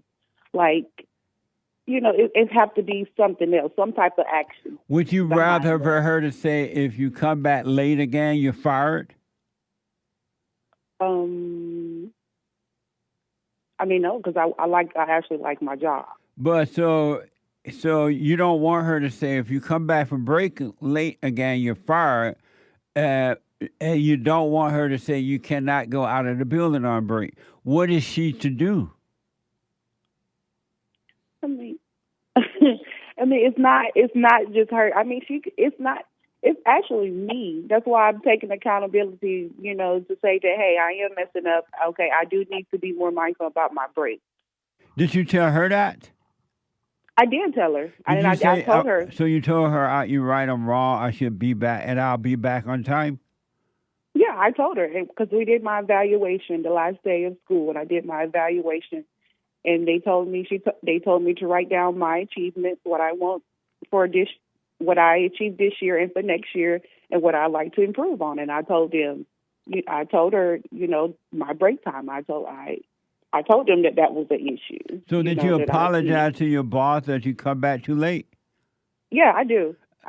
So you did apologize to her? Yes, I apologize to both of them. Okay, and what did they say when you apologized? They didn't say nothing. They was just like, okay, it's okay. So they were just saying it was okay. So does that mean you can go out now for your break? I don't know just yet, because she did say, I did tell her, Uncle Jesse, I did make it known that, hey, I understand, but if she said it was in the handbook that you can't go outside for your break, that you have to be in the building. So, when you apologize, did they say, okay, then you can go out for your break if you make sure you be back on time? No, they didn't say that. She didn't say that. What did they say when you apologized? Nothing. They were just telling me, they would just finish the evaluation, just let me know about my position and how well I am and things like that. But no, it wasn't no retract or anything, just saying that it's okay, we'll give you another chance to. It was never that. So why don't you go to her and say, you know what, I did apologize. I would not be late again, so I am going to be going out. Or are you okay with me going out? Why not go to her with that? Well, I haven't had the chance to go back. Like I said, this conversation happened on the last day of school. Oh, okay. My evaluation for next year. So then you off school work for now. You want to go back until September or something? Until August. August. Yes. So forget about it for now. Don't think about it. Yes. But when you go back to work, have a way to see. Maybe you go back to work, you automatically go outside. Maybe time will change whatever happened before you went on vacation. Yeah.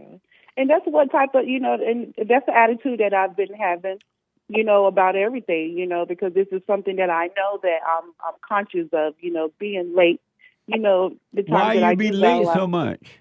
Because, Uncle Jesse, I have to make runs to the bank. I have to, it's just different stuff. I have to go get food. And I did tell myself, I will, start prepping, my lunch, the night before. And it's just me. It's just me. I see it. I don't know. You can't be late just because you got to go to lunch. You go get some lunch at lunchtime. During the break, you don't have much time at the lunchtime. Yeah, and so why don't you do that at lunchtime? Yeah, and you're right. And you're exactly right. And that's why I said I'm going to be more mindful about it. And I did tell them the same thing as well, because, my job, I like my job. Also, and I do want to be more mindful. You're being disrespectful. You're not showing love. You're not showing the right kind of attitude, especially now that you're working on yourself by being late like that. You can't be late. You're right. So you're exactly right. Well, now that you're off until August, just forget about it for now. Have a wait and see, and then you'll deal with it once you're back at school. It may not even be an issue anymore. But you got to stop being late. What the? I know. And that's nobody's fault but mine. And that's nobody's fault but mine. And if I fail to pray and my soul get lost, it's nobody's fault but mine. It's my fault, and I'm trying to come up with things. I'm trying to come up with things. Well, what does that mean? That doesn't even make sense. That I'm trying to come up. You go to work, you have breaks and lunch. At work, you take your break, and then at lunch, you take your lunch. But both time, you make sure you get back on time. That shouldn't even be like anything but that. You're right. What's wrong with you? Is it because you're black? You're already late. I think so. It's hard being black. No, it's not because I'm black, Uncle Jesse. Well, what is it? Because I don't know. I don't know if it's just my body. No, it ain't got nothing to do with your body. It's you. What is it? It's me. Yeah. Okay. What it is, you don't care. Because if you care, if you appreciated your job and you appreciate the people that hired you, you would be on time. You would simply be on time. It wouldn't be an issue. You don't care. I got you. You might be right, and you're probably right. I am right. So how do I, what do I need to do? Because it's like, it's not just this job too. It is not just my job. I just want to be able to, be conscious about everything that I do. You leave on time and you come back on time. It's just simple as that. You go to break at 9:30 and you got to be back at 9:15. At 9, almost 9, whatever, you get up and walk back over to your desk. Yeah. That's not that difficult. Well, it's difficult when when you just said it, when you don't care and when you... Why don't you care? Why don't you appreciate... I care. Why don't you appreciate the gift that God has given you? The gift to work and take care of yourself, provide an opportunity where you can have a job. Why don't you care about that? I'm not going to say I don't appreciate it and I don't care, because I do show up on time in the morning. It's just my lunch break. I know, but why don't you care fully so you can do right even at lunch? The boss shouldn't have to keep up with you at lunchtime. The boss should not have to wonder if you're going to be back on time or not. Because when payday is done, when payday comes, you're expecting a full check, right? I am. But because it's I guess I can say, because I'm not going to blame it's a toxic environment to work at, period. That has nothing to do with you. But you're right. So I am trying to find a way to show up still without listening to and it's just a thought. It's the thought. I know it's the thoughts, but I'm still having a hard time. But that doesn't make sense. Even if I were high, I would know to show up on time at work, take my break on time, come back on time, go lunch on time and back. I mean, what you're saying is just not making any sense at all. Yeah, I mean, it's a getting back to work. You don't want to get back, because if you did, you would. Quit saying that, Uncle Jesse. I do want to get back. No, you don't. If you did, you would. You're right. You're right. You should be ashamed of yourself. And I am. Because I am, and I want to find a middle ground to it all. Like, the middle ground and be back on time. That's the middle ground. You don't have to find it. It's right there. Look, Jesse, I know we all have a little judgment that we have for ourselves. And that ain't got nothing to do with you being late. Yes, it is. I'm trying to figure out why. So I'm not, trying to. I'm not taking accountability, or I'm not trying to brush it off or anything. It's just, I'm just trying to find reasons. I don't care. Because you're black. And now you're mad at the boss because the boss said that you can't leave the building for break. If I would recommend you, when the boss said, you know what, Calandra, you're always late, coming back from break, so now you can't leave the building for your break. You should have just said, oh, you're right, I understand, I'm wrong, thank you. I won't leave for now. I won't leave. Why not deal with that way? since you don't seem to be able to come back on time? I mean, I looked at it because, number one, I looked at it because I know she does this to a lot of people. But they had nothing to do with you. Yeah, but if I go outside and if I can't, number one, I pray outside. I pray when and I go on if my I break. fail to pray. See, I pray. I can't. I don't have no room in the building to pray as well. But yes, you do. You can sit right there at the lunch table with a crowd of people around you and be aware, and you're in prayer. Oh. So are you just telling me to just bite the bullet and just stay inside? I'm telling you to do what's right. This lady, your boss, is making you stay inside now because you keep coming back late. She's trying not to fire you because she can fire you. And so instead of complaining and murmuring about that, you say, you know what? You're right. I won't go out. You're being punished for being late instead of getting fired. Okay. Why is that so difficult to understand? I don't know. That's why I was calling to ask. What's wrong with you? What you mean? What's wrong with me? When she said they had, look, that's like coming. You know what's happening? Satan tell you, look, this woman does this to everybody. She's this and she's that. It's a toxic environment, as you said. And Satan is making you do wrong too because everybody around you doing wrong. How about being in charge of your own world? You don't have to be like everybody else. And that's what I'm doing. That's no, you're not. You're showing up on time.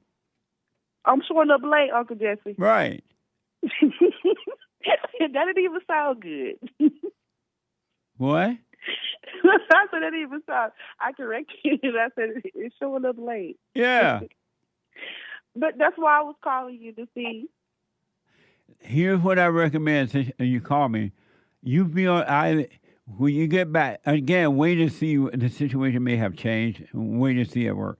But if the situation is the same, you have the same boss, same schedule, you either apologize to this woman and let her know if I can go out again, with your permission, I'll be on time if you let me go out again.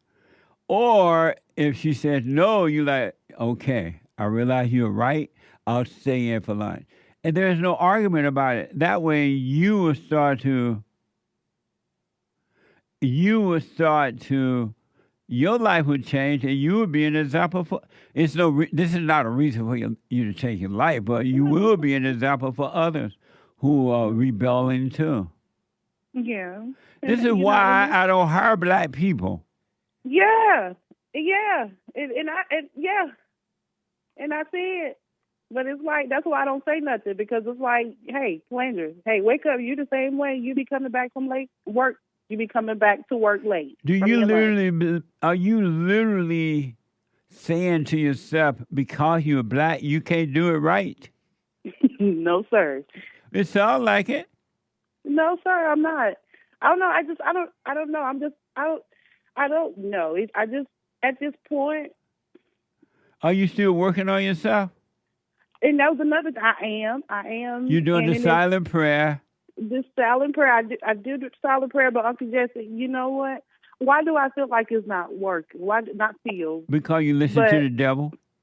That too. And I tried to go, and you know what, another thing I did, Uncle Jesse, I text my biological mom to try to have a conversation with her.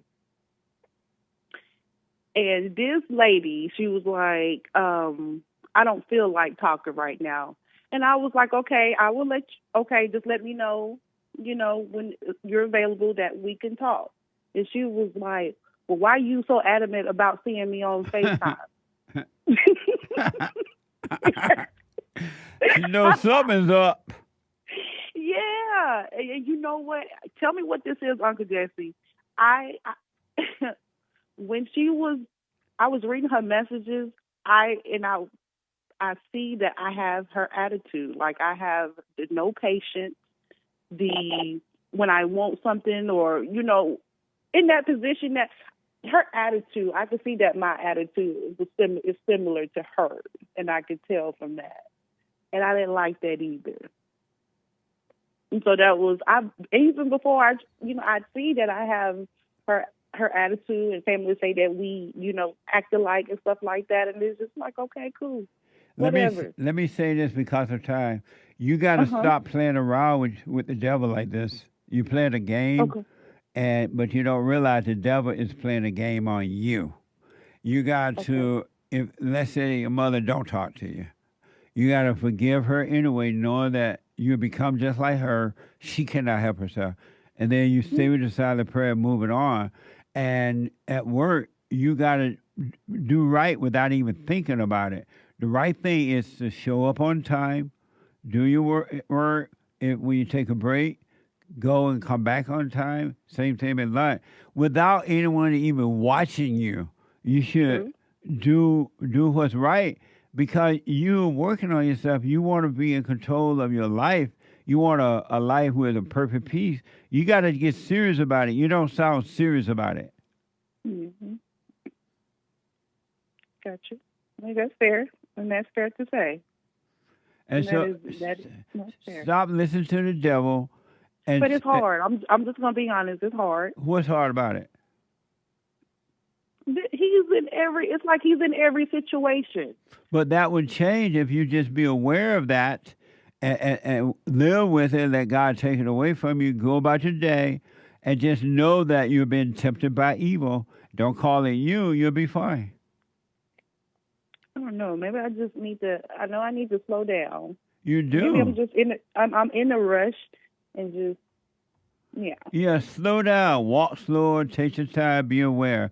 But you got to get serious about this, and don't let this be like a joke to you. And I try not to. But if there's no excuse. But, in the morning when I wake up, my body just feels just like it just don't want to move, like it don't want to do it. I force myself. A lot of times I force myself to lay down and just close my eyes, Well, relax and take one step at a time. But you got to be serious, because the devil doesn't want you to go free. So don't let this be a game. You're at war with evil. Mm-hmm. Right.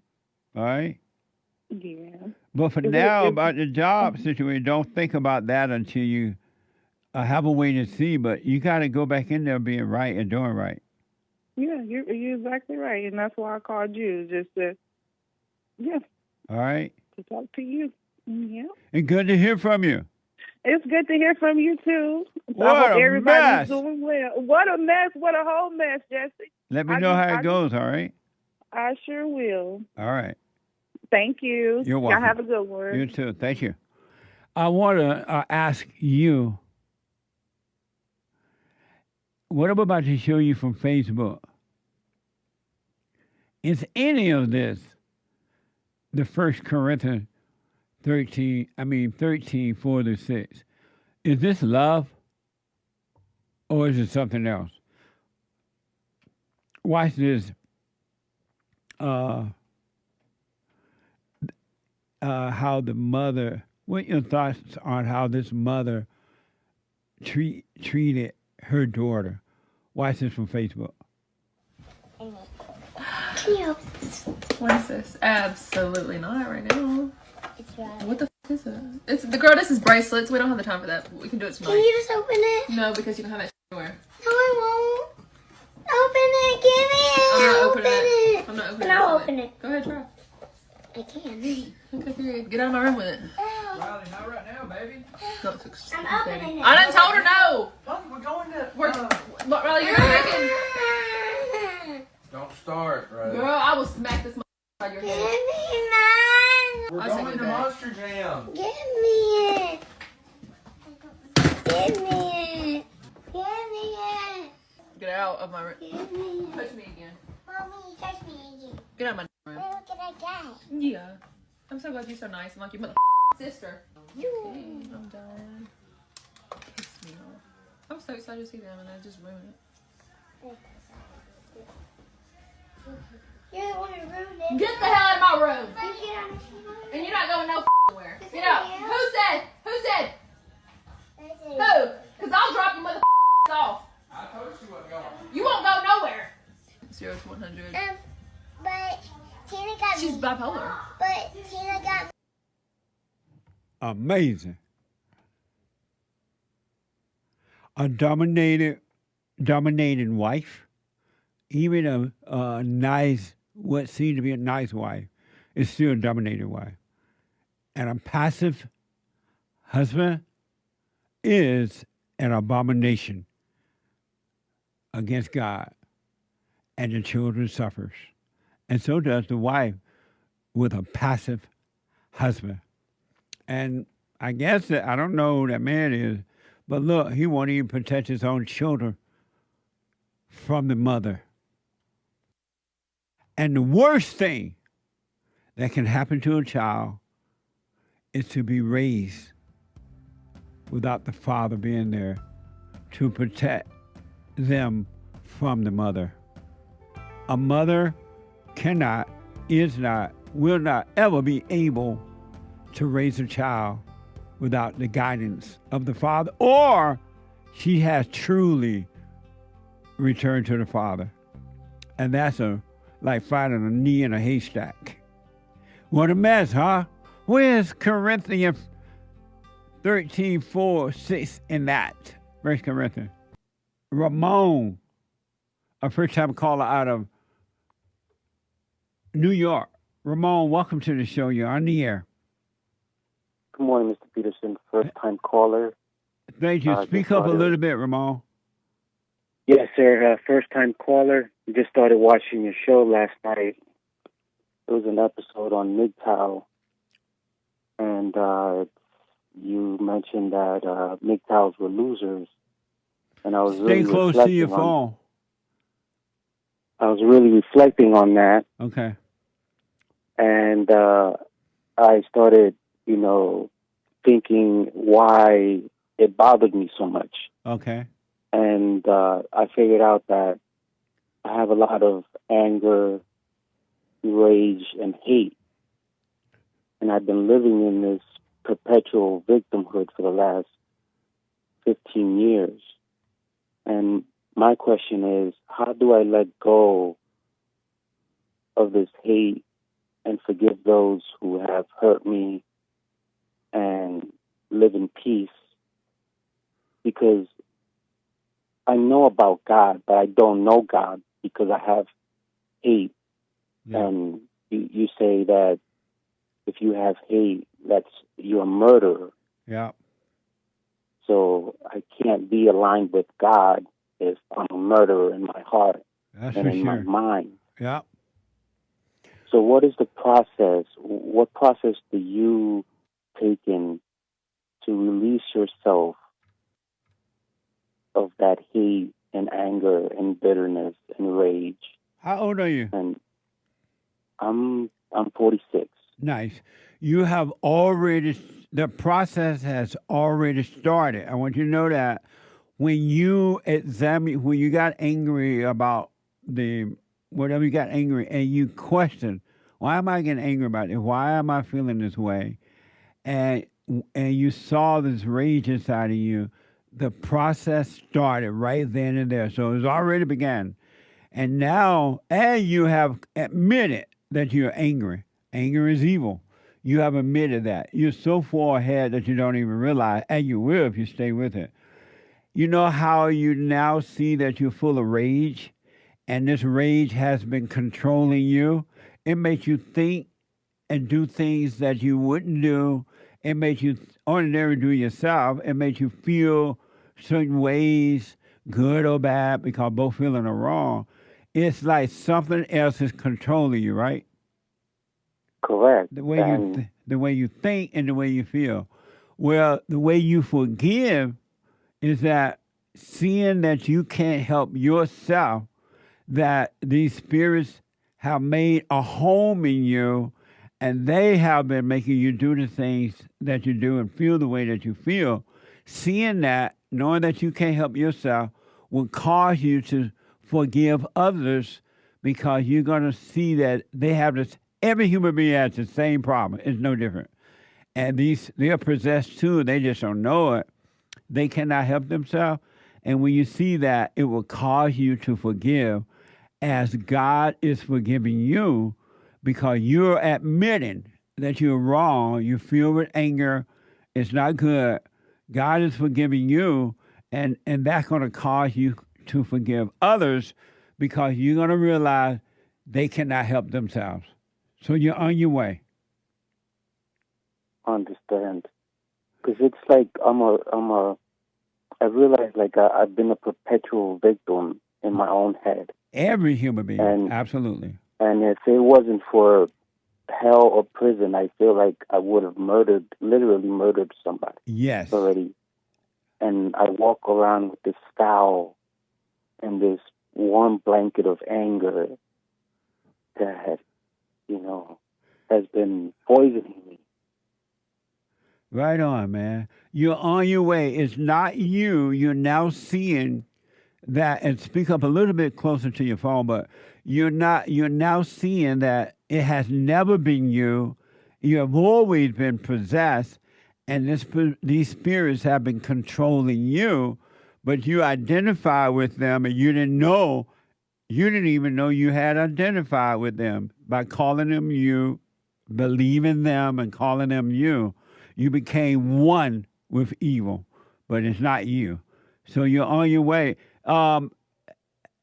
What you got to do now, what I suggest you do if you want to continue this, and I recommend you do, you got to go and forgive your mother because you were recreated in her image when she imposed her will on you, when she was like too mothery, nice mothery, or mean mothery. She turned you away from your father. You became angry. And the moment you became angry, you turned away from the light of God toward the spirit of evil. And so you got to forgive your mother. You got to go to her. She could not help herself. She has recreated you in her image. And she may or may not have known what she was doing. You're absolutely right, because... Can you hold for me? Sure. Let me take a break. I got 2 more hours to go. I got to take a break. Hold on. Anyway, 888-77-JESSE. I want to go back to Ramon, a first-time call out of New York. And Ramon is dealing with all this rage. He's finally seeing or realizing he has this rage. And Ramon, you still there? I'm still here, Jesse. Okay. Taking my call. I was encouraging you to go and forgive your mother, and you were about to say what about that? A few things. Both of my parents are dead. Okay. And so I don't know how to forgive my mom because she's dead, and I don't know how to ask for forgiveness from my dad for hating him, for not protecting me from my mother. Yeah. And so I've had this little black book of hate, a little black hate book in my mind, and these people on this list that just run through my head every day for the last 20 years, and I want to release myself of this bondage, but I don't know how to go and ask my mom for forgiveness or my dad because they're dead now. Okay. Well, And number so one, never, ever, ever, ever, but never ask any human being to forgive you. Human beings cannot and do not forgive anyone. What you do is admit you were wrong for being angry. And when you can admit you're wrong for being angry, God will forgive you. So if your mother were alive and though she's dead, you need to realize, not that she's dead, you can't go to her. Just realize she could not help herself. That spirit is you, was passed on to you from your mother. So she feel and think exactly how you feel. She had the same rage, and if she died that way, she still has it. The same rage and the same everything that you have. So if she was alive, you would just go and apologize for resenting her. Same thing with your father. He couldn't help himself. His mother did it to him. And when he got with your mother, he could not handle your mother. And he could not, because he never overcame his mother. You end up marrying or getting getting with the woman that you hate. And every man and every woman on this side of heaven hate their mothers. They resent their mothers, whether they admit it or not. And most are afraid to admit it, but whether they admit it or not, they all have it. So you end up marrying a woman that you hate. Your father loved you. He just didn't know how to deal with your mother. And so forgive him. He can help him. So just understand they all had the same rage, the same anger that you have. And it's not them, but it's the spirit that made a home in them, just as it made a home in you. And God will forgive you when you admit you're wrong. So you'll be fine. Just realize they could not help themselves. My God, you're right, because, you know, the cycle continues with my kids, you know, because now, because of the lies my ex-wife has been telling them, they hate me like I hated my dad from the lies that my mom told me. Absolutely. And just watching that Facebook video of that mom triggered me because it reminds me of my mom and my ex-wife. They had the same type of personality and attitudes. And, you know, I want to forgive them and I want to move on with my life and get past this. And you will now. So now that you see it, you're on your way. So just realize your parents have expired, so you can't go to them. Just realize they can help it, and you'll be done with that. And whomever else that has hurt you along the way, they could not help themselves. So don't hold anything against them at all. They could not help themselves. You can speak up, but don't be angry, and you'll be fine. You don't have to go around to everybody and say, "Oh, I was angry at you, and I'm sorry." And all. You know, you're on your way now. Just stop. Just realize the people that have done you wrong, they could not help it, just as you could not help it when you did others wrong. And I want you to know, every man on this side of heaven, no matter his color, the money, where he live, or the type of job he has or don't have, homelessness or what, every man and every woman hate their mothers. And that spirit is passed on from generation to generation, because most people are not going to do what you're doing. They're not going to pause and say, what's wrong with me? Why am I angry? Why am I this? I'm filled with rage. Most people are not going to do that. They have accepted anger as good. But you're on your way now. You'll be fine. So what is the next step, Jesse, after acknowledgement? You do the silent prayer. Do my silent prayer, rebuildingtheman.com/silent prayer. That's rebuildingtheman.com/silent prayer. rebuildingtheman.com/silent prayer.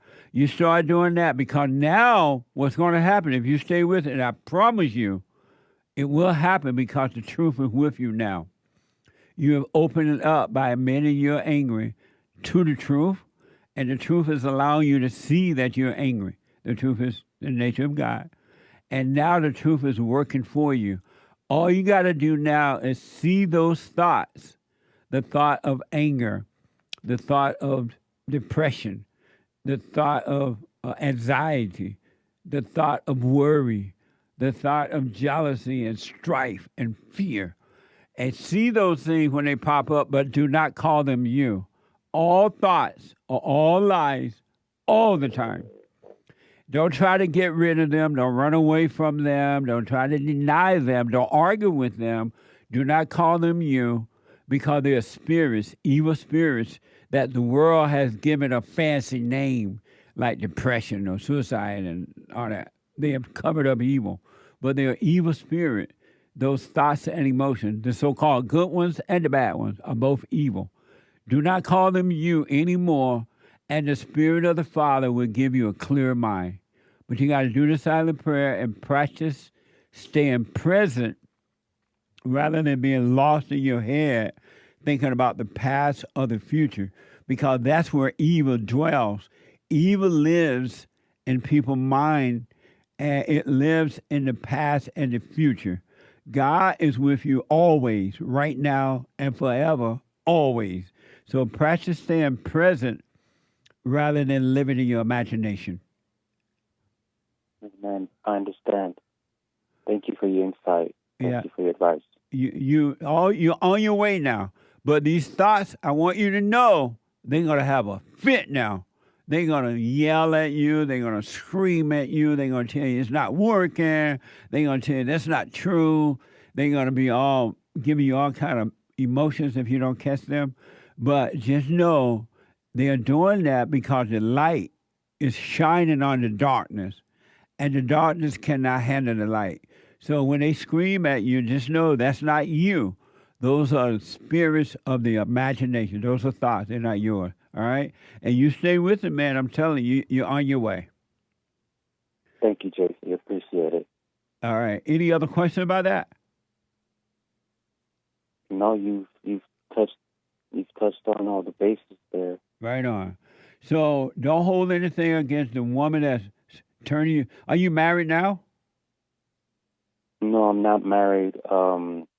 My last girlfriend, which is another person I was angry at, made me think the child we had was mine, and it wasn't. So that was an additional hurt to, not having my children in my life. But well, drop out those women. They cannot help it. They're evil, and they can't help it. And so don't judge them. It doesn't mean you can't speak up about it if you try to, be with your kid, but don't hold it against them.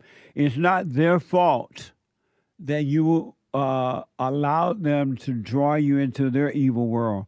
It's your fault, and you did it because you could not see. They did it to themselves because they could not see. So don't judge them. Don't be angry at them. It doesn't mean you agree with what happened. Just don't be angry with what happened, all right? They can't help themselves. So basically, the same way I've hated others, others have hated me in the same fashion, but just unknowingly. 100%. Yes. Okay. Amazing. Now. All right. Well, it's going to be much easier to forgive knowing that. Yes. They can do that. They didn't know it. They couldn't see. Forgive them. Christ said on the cross, forgive them. They know not what they do, meaning forgive them, they cannot see. Because if they could see, they would not have anger, they would not be one with the spirit of evil, they would never judge, they would not be emotional. Even when they're crying, they're lying.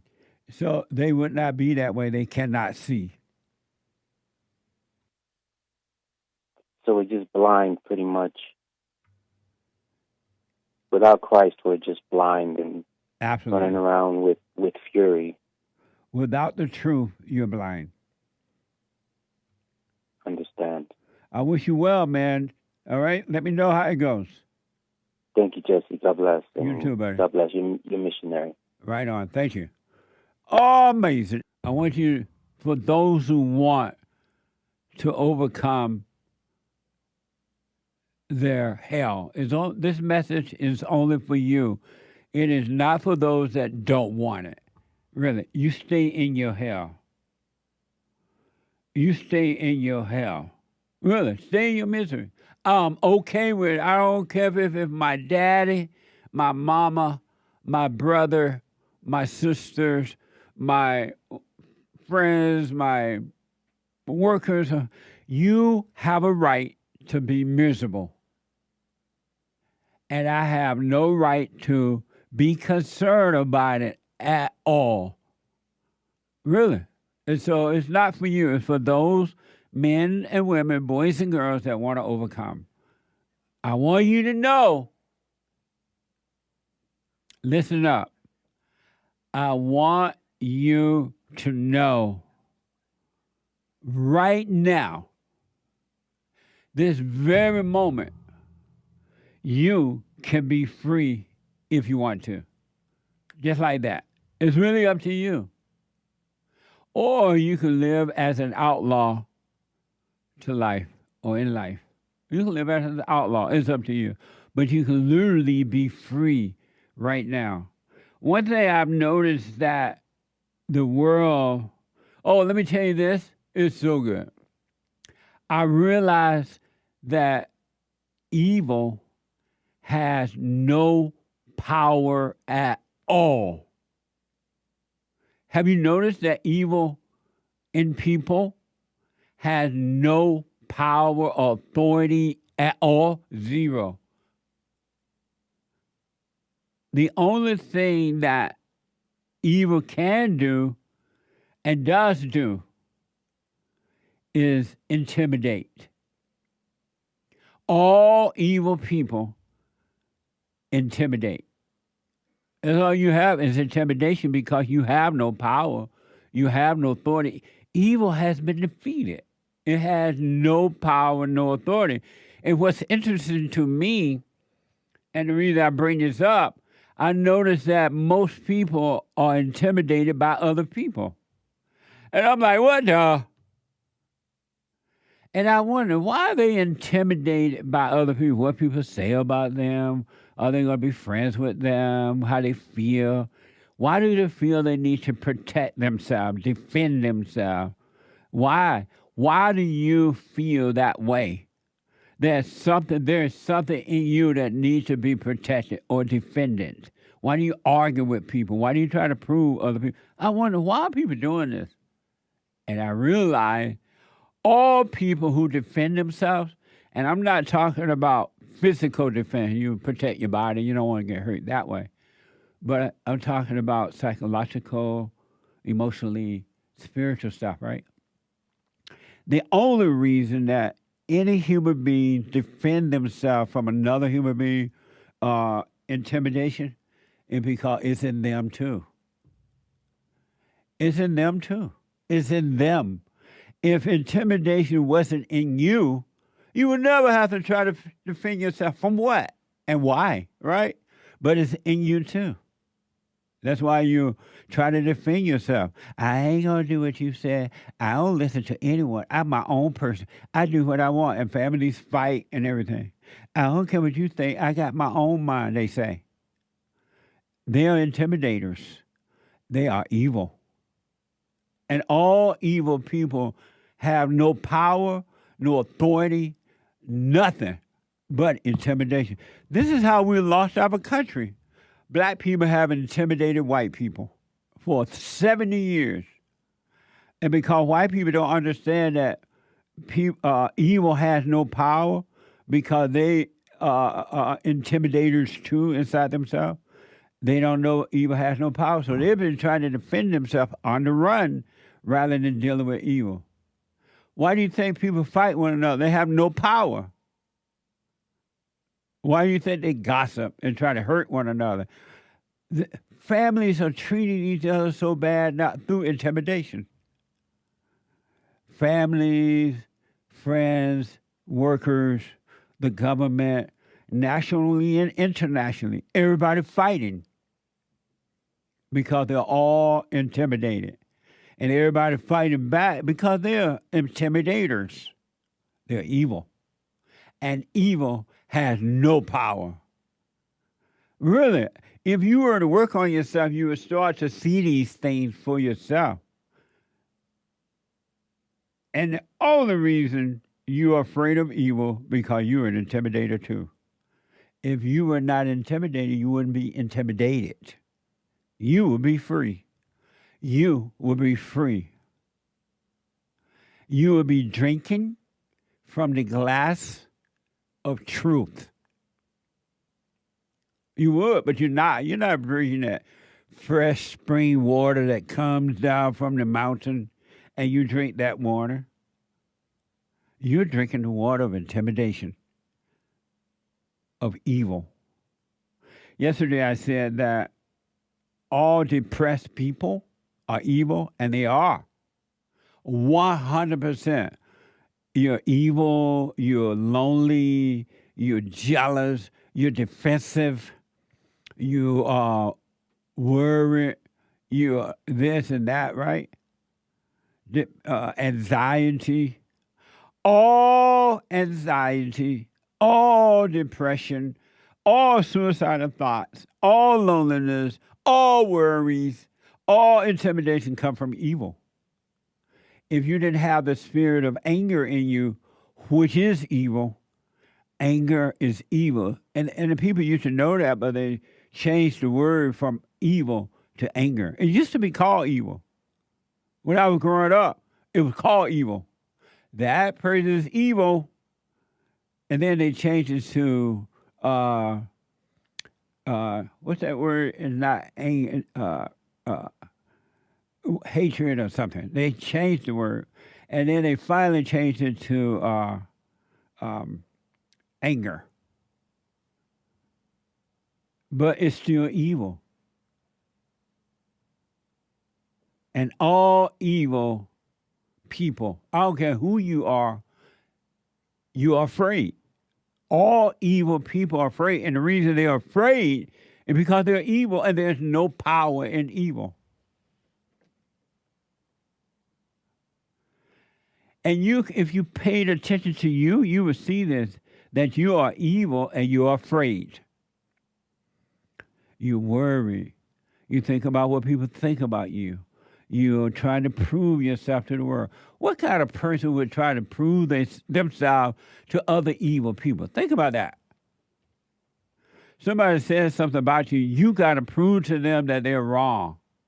Or they just or you got to prove to somebody else that what they said is wrong. Think about that. What kind of sense does that make?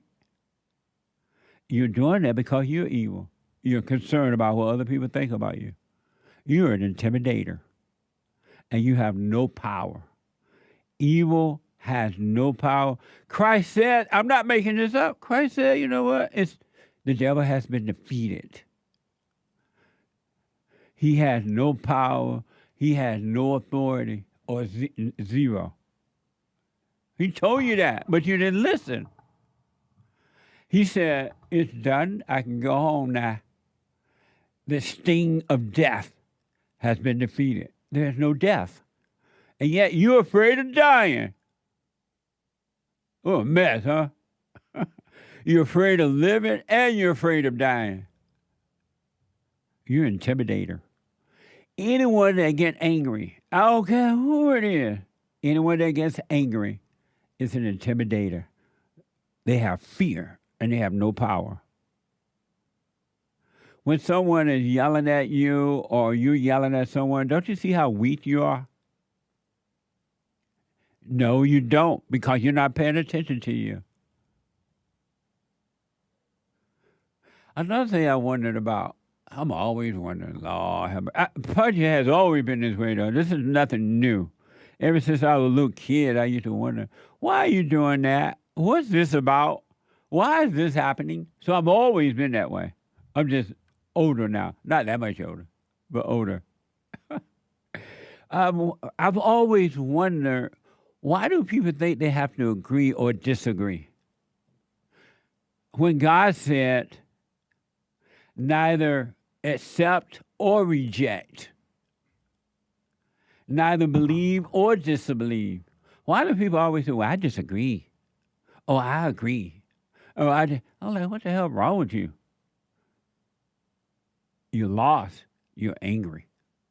And you have no power. You are an intimidator. That's why everybody's fighting. In the families are messed up.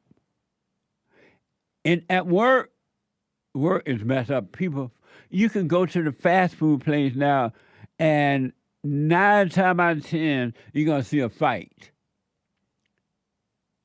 Intimidators. They're evil, and they have fear.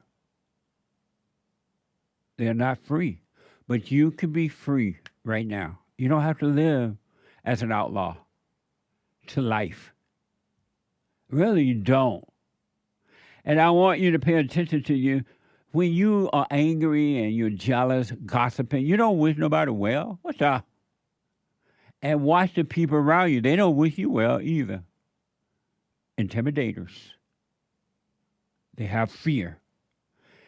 And even in the Word, in the beginning, there was the Word, and the Word with God, and God with the Word, and the Word with God. He said that God does not give you the spirit of fear. And yet you love fear. You love anger. You love evil. I don't care what anyone says. You don't have to accept it. You don't have to believe it. You can say whatever you want. okay with me. But anger is evil. And evil spirits that the world have called depression, suicidal, worry, stress, anxiety. A clear-minded person lives without any of those things. Think about that. A clear-minded person is clear in all things. They don't have to worry or rethink or need approval or anything. But it's an angry, dark mind that does, a depressed person. And then depressed people go to the expert doctors and lawyers with degrees and stuff, psychiatry, and they tell you, oh, well, if you exercise, you won't be depressed. If you eat right, depression comes from the way you eat or don't eat. If you exercise or don't exercise. And you go to the gym, everybody depressed. They sit on the weight bench an hour after they die looking at their cell phone. They're depressed. And they're working out. And some of them have big muscles. And they're still depressed. Working out ain't going to do nothing for depression. Eating right, or what they call right, ain't going to do nothing. You can eat the best expensive food on this side of heaven. You're still going to be depressed. And the reason you're eating is because you're depressed. And food covering it up. God said when you eat to remember and not to forget. What do you do when you take that first bite? You forget about the truth. And you don't think about the truth anymore till the meal is over. And then you say, oh, I forgot to remember that when I'm eating. You sit down at the table and the father or the mother, most of the time the mama now, let's pray. Lord, bless this food. And Lord, let this food go down the right way. And God, bless Mama for making this food. She did such a nice. Mama put all her sweat into this food. Let us appreciate Mama. Amen. And you take that first bite and you forget about God. You forget about the prayer. You forget about everything because you're eating to forget and not to remember. Most people even forget to stay present because you're evil. You're an intimidator. I promise you this. If you overcome the intimidator in you, you'll never be intimidated by anyone else. It would be impossible because it's in you. You are responsible for what's in your world. Overcome the world by overcoming your world, you'll be free of the world. And you'll be able to go about this world and all hell and the lions and the tigers are coming after you and they're trying to hurt you. They're trying to laugh. They're trying to do that. And you won't feel one thing about it. You won't even give it a thought because it's not in you. So it's not affecting you at all. And they don't know it. You notice how people try to hurt you and when they know you're hurt or they think you are, they laugh. That's a thrill. But if you were not intimidated evil yourself, it won't bother you. You wouldn't even pay attention to it, to be honest, because there would be nothing in you to make you pay attention to the outer world. Amazing stuff, huh? You can be free. It is done. You can have a conversation with people without disagreeing or agreeing. How about just conversating? They're saying that, you're saying this. Why do you have to say, oh, I disagree? Oh, I agree. Oh, this makes sense and that makes sense. What's wrong with you? You're evil and you can't see and you don't know it because you've been taught wrong by your mama, your daddy, the schools, the preachers. And the one thing you're going to find out when you overcome evil and as you overcome evil too, that you were never evil. That is so deep, I don't know what to do. You were never evil. Evil was in you. It made a home in you. And you identified with it when you were young because no one told you, hey, don't get mad. Don't be angry. Speak up or don't be angry. And you identify with evil. And you now say, I am lonely. I am depressed. I am suicidal. I am this and I am that. You identify with evil. And it's not you at all. I promise you it's not you. That's why God ain't mad at you. God is not mad at you because God knows And you will too if you work on yourself, that you are not the things that you're calling yourself. And so I encourage you, do what you want. Start right now dropping all titles. You're not your job. You're not a doctor. That's what you do.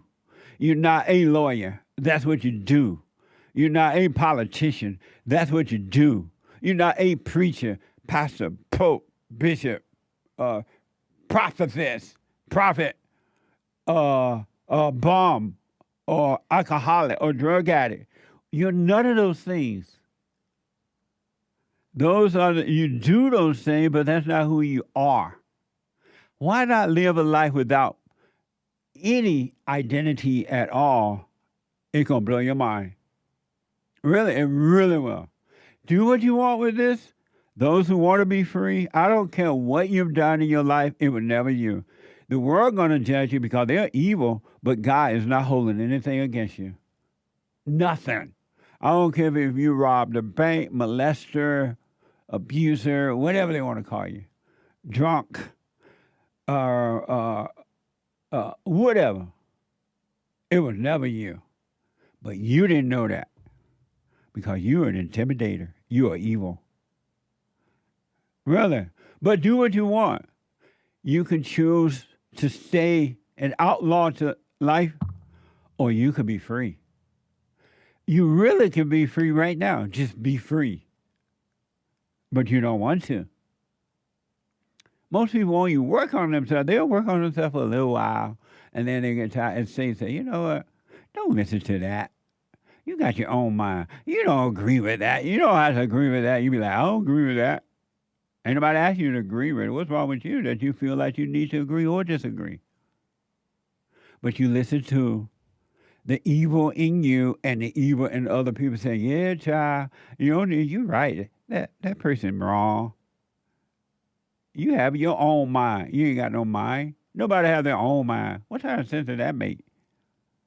Of yourself, you can do nothing. Of yourself, you don't know what you want. Of yourself, you don't know what you need. Of yourself, you don't even know what to ask God for. But yet, you think you have your own mind. Can it get any dumber than that? And the reason you think that because other people told you while growing up, you got your own mind. They define you.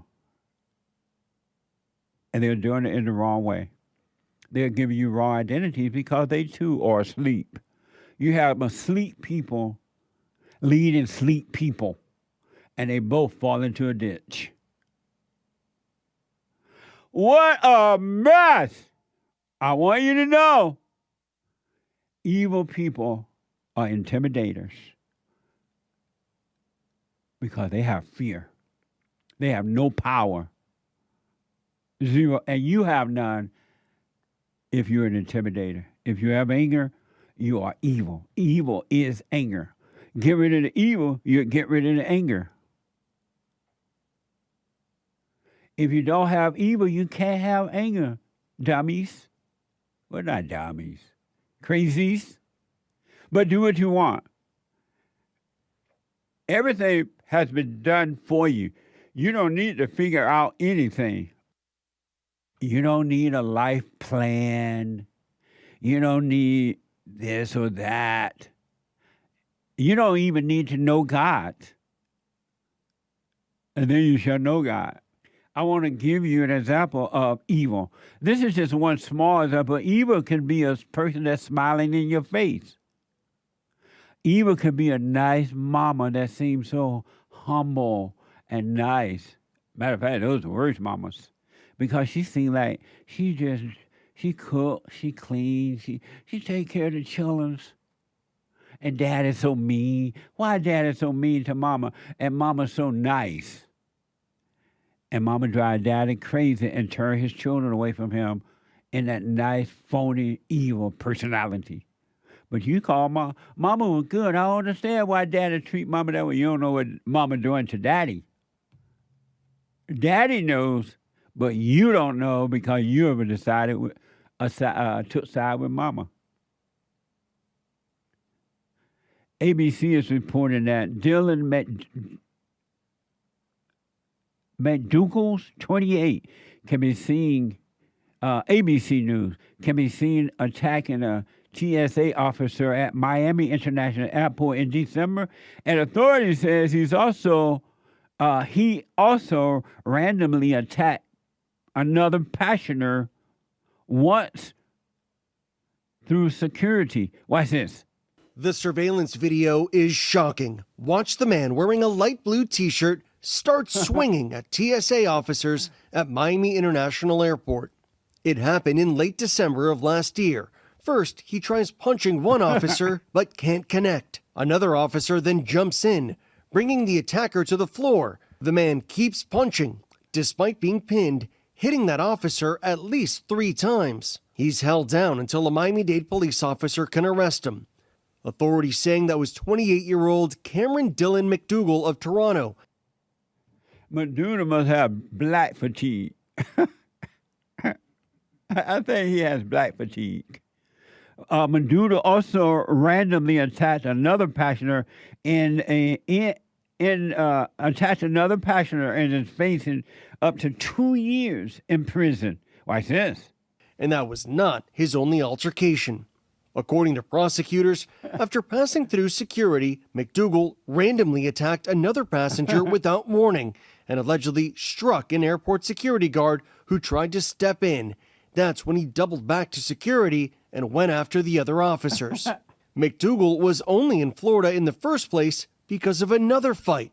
1 day earlier, while on a Copa Airlines flight from Panama City to Toronto, authorities say he physically struck another passenger on board and the pilot diverted to Miami. There's no right to fly.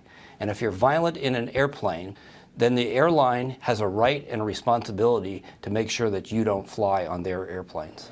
McDougal pled guilty in federal court to multiple charges. He faces up to 2 years in prison and will be sentenced on Friday. McDougal, he is every human being on earth. You're the same way. You're an intimidator because you're evil. Anyone that has anger is evil. Anyone that has depression is evil. If you weren't angry, if you were not evil, you can't be depressed. Think about that. And you're only depressed because you're separated from truth, from life. You need to go back home to the Father. Salvation, freedom is about a return to the Father. I want to quickly show you what Big Mama Michelle said. Hey, can you come here for a minute? I really want to see what Hake think about it. He doesn't know what I have to say about it. I haven't discussed it yet.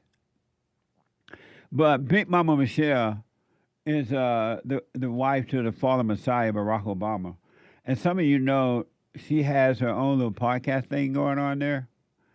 And she's been saying some stuff that I'm really not surprised she thinks this way. I think some people are surprised, but not me. I may not know, but I know black people. And so I'm not surprised. Big Mama Michelle, and I want Hake, because Hake is one of the experts here on the show, on Jesse Lee Peterson show. Here's a clip from Michelle Obama's, where Michelle Obama talked about how hard life is to be married to a man who is getting more fame and respect than she is. Watch this from X.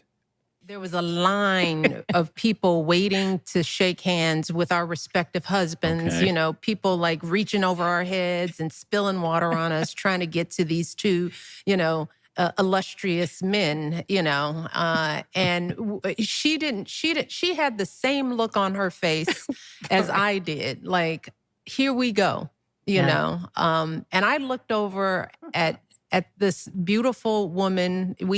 Did we even have a conversation? Not until later in that afternoon. And that So was. you hadn't met? We hadn't met. You just this saw was, you know, each kind of. other But I at the just table. saw the Yeah. look on her face, which expressed the sentiments that I felt, which was pissed off.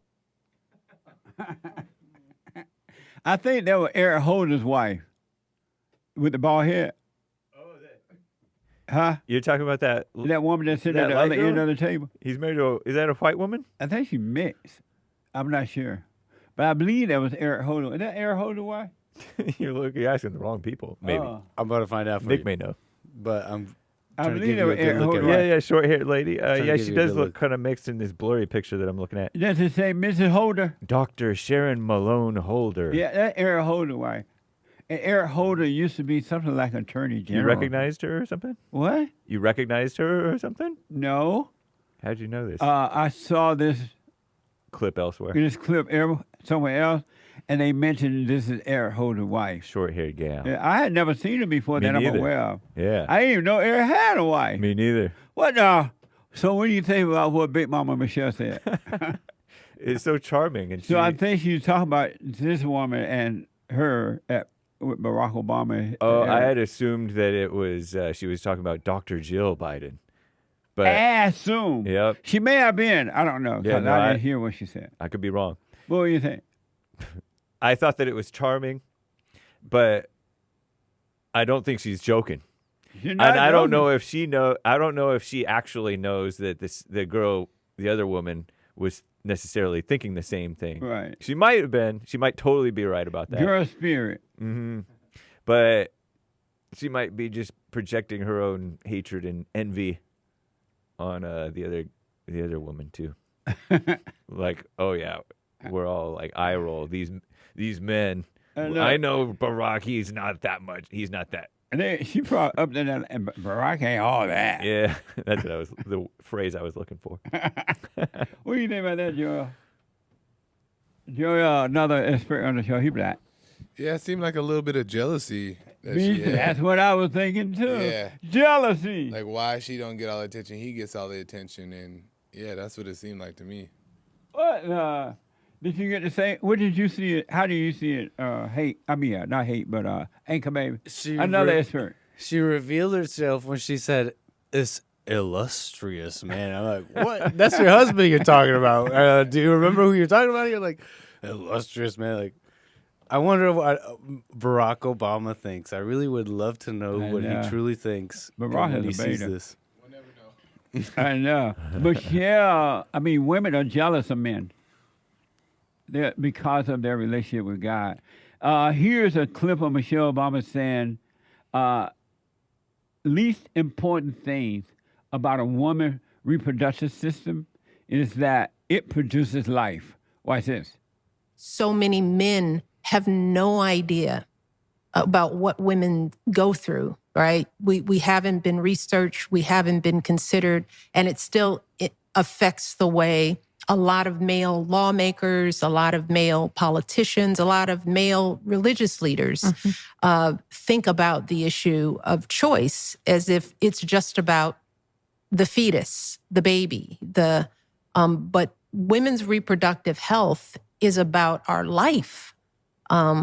It's about this whole complicated reproductive system that does the least of what it does is produce life. What do you think?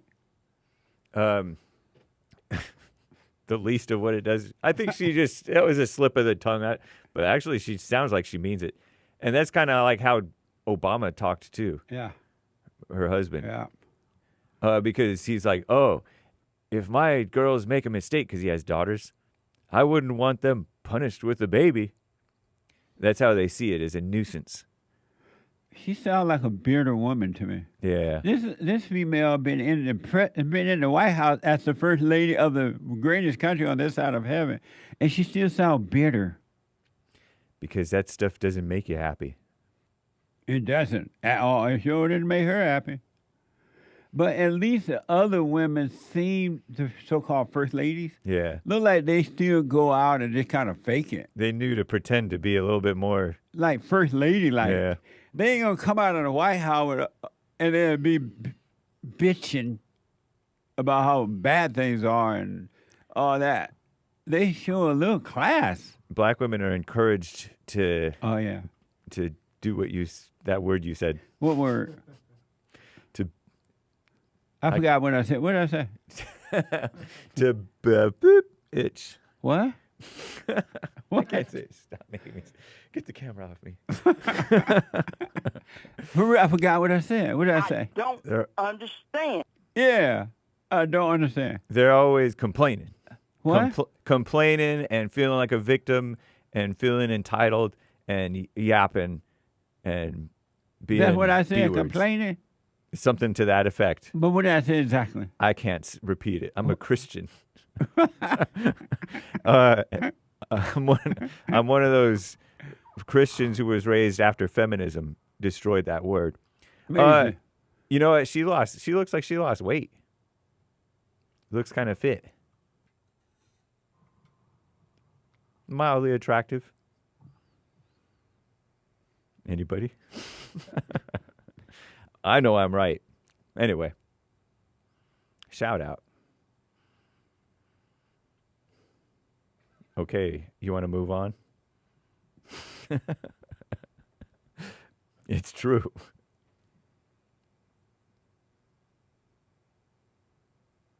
You're not supposed to have more than 7 seconds of dead air, Jesse.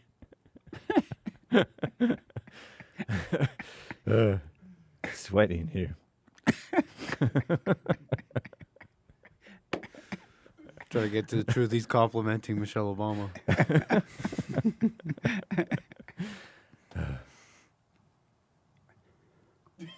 It's your show.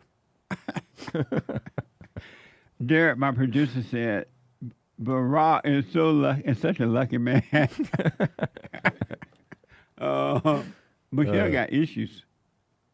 That's amazing, though, to me that you could be in the White House as First Lady. Your husband is the President of the United States of America and still come out bitter. Yep. That goes to show you ain't gonna get no peace through the world. And it doesn't come with positions and money and things and places and what you have or don't have, or even having the husband of the United States of America. She still doesn't have that. Didn't bring her peace. Crazy. Insane. Bill is a first-time caller out of North Carolina. Bill, welcome to the show. You're on the air. Yes, Jesse. I just called because of I need to confront you on some of your unsubstantiated claims about South Africa. Okay. You've been making a lot of false claims regarding white genocide that is happening in South Africa. Uh-huh. And I've spoken to a lot of white people that visited South Africa, and they went there, had a good time, went to Kruger National Park, visited multiple cities, and they didn't see any genocide happening in South Africa. They are not. They are suffering from a black crime. They are suffering from a bad crime spree. You're right. All right, Black South crime spree. You're right. Well, yeah, the majority. I'm gonna be honest with you. The majority of the criminals are black. Yeah. All right. The majority of the criminals there are black. Let's be honest. But to say that they are committing genocide, that is totally wrong. I mean, these criminals, they're opportunists. They will go after anybody that has money, that looks wealthy, whether you're black, Indian, white, they're opportunists. All right? And I'm going to tell you one thing. I don't think genocide can happen in South Africa. You know why? Why? Because South Africa has something similar to the Second Amendment, my friend. And one of the most heavily population in South Africa are the white population. All right? Never in the history of man has a genocide happened in a country with a strong gun rights, all right, law. And South Africa has guns. So let me ask this. And are you saying that the blacks in South Africa don't hate the whites? I'm not going to say blacks don't hate the whites. Whites might. Some whites hate blacks. Some blacks hate whites. I mean, hate is something in every race. Do the blacks in South Africa hate the whites? It goes on both sides, right? I mean, whites hate blacks. Some whites hate blacks. Some blacks hate whites. I mean, come on. I can't generalize. Do the blacks in South Africa hate the whites? I don't think so, because they allow the former oppressor, the people that were in charge during apartheid. They didn't serve one day in jail. Most of the people that committed the atrocities during apartheid still walk the streets today in South Africa. So that freely. justifies the blacks hating the whites in South Africa? No, I'm saying if there was such hate in South Africa on the black side, it would be a mass slaughter. I mean, anger. When the government passed a law in South Africa taking the white man land without compensation, is that genocide? Were the blacks compensated for the land that was taken from them hundreds of years ago? When the government in South Africa No, make no, a law, I'm asking you. when the How did the white government get? in South Africa create a law taking the white man's land without compensation, is that genocide? How did the whites get the land from the beginning? Is Can you that tell me how the whites got the land? Is that genocide? How did the whites get the land, That's Jesse? not the question. You said genocide wasn't happening. You're trying to avoid that answer, right? You said You're trying to avoid that genocide. answer. You said Okay. genocide. I'll let you talk. I was Okay. quiet. I'll let you say it all. And so I asked, when the government passed a law to take the white man's land without genocide, without compensation, is that genocide? Jesse, I find it hard to believe that genocide is happening when South Africa tolerates That's not the Orania. question. Orania is an That's all-white not the city. question. I mean, how can they tolerate an all-white city that Bill. doesn't allow black people in? Bill, that's not the question, Bill. Okay, it's not genocide. It's When, not. so you That's saying the when answer. the government passed a law to take the white man's land without compensation, that's not genocide, right? Not if the land was stolen. That's not the question, Bill. When the government passed a law taking the white man's land without compensation, you saying that's not genocide, right? It's not genocide. It's when, not genocide, when the man. government is chanting and with thousands of people, kill the Boer, the government. Is chanting, portion of the government chanting, kill the Boer, kill the white man. Is that genocide? You do realize that song is a genocide? rallying cry. You do realize that song is a rallying cry that black people used during apartheid, right? It's basically symbolic. So, Bill, All you're right? not answering that have, question. You said genocide didn't exist. Hold on, Jesse. I'm asking you all these questions about genocide, and you won't answer. Why can't you? And I gave you a chance to speak and say what you had to say in support of no genocide happening. I'm asking you a question to prove that it is happening, and you won't answer. That's not genocide, Jesse. You because won't answer. It's not, I just said it's not genocide. So I'd rather have. You said the Jesse, government passing a law to take the white man's land is not genocide, right? It's bigger than that, man. No, you got to look at the you underlying. Said it's not genocide, right? You got to read the history of South Africa, Jesse. Bill, you have to know the history I of asked you South about Africa. no history. I'm telling you what's happening now. And you said that's not genocide. When the government is chanting, kill the white man, you said that's not genocide. When First the of all- blacks are killing and raping and robbing white people on their farmland, and they have to put up electric fences around their home, bodyguards, alarms, and all that. That's not genocide, right? They are criminals, Jesse. They're opportunists. So a is the criminal government, is an are opportunist. you saying the black government is is criminal?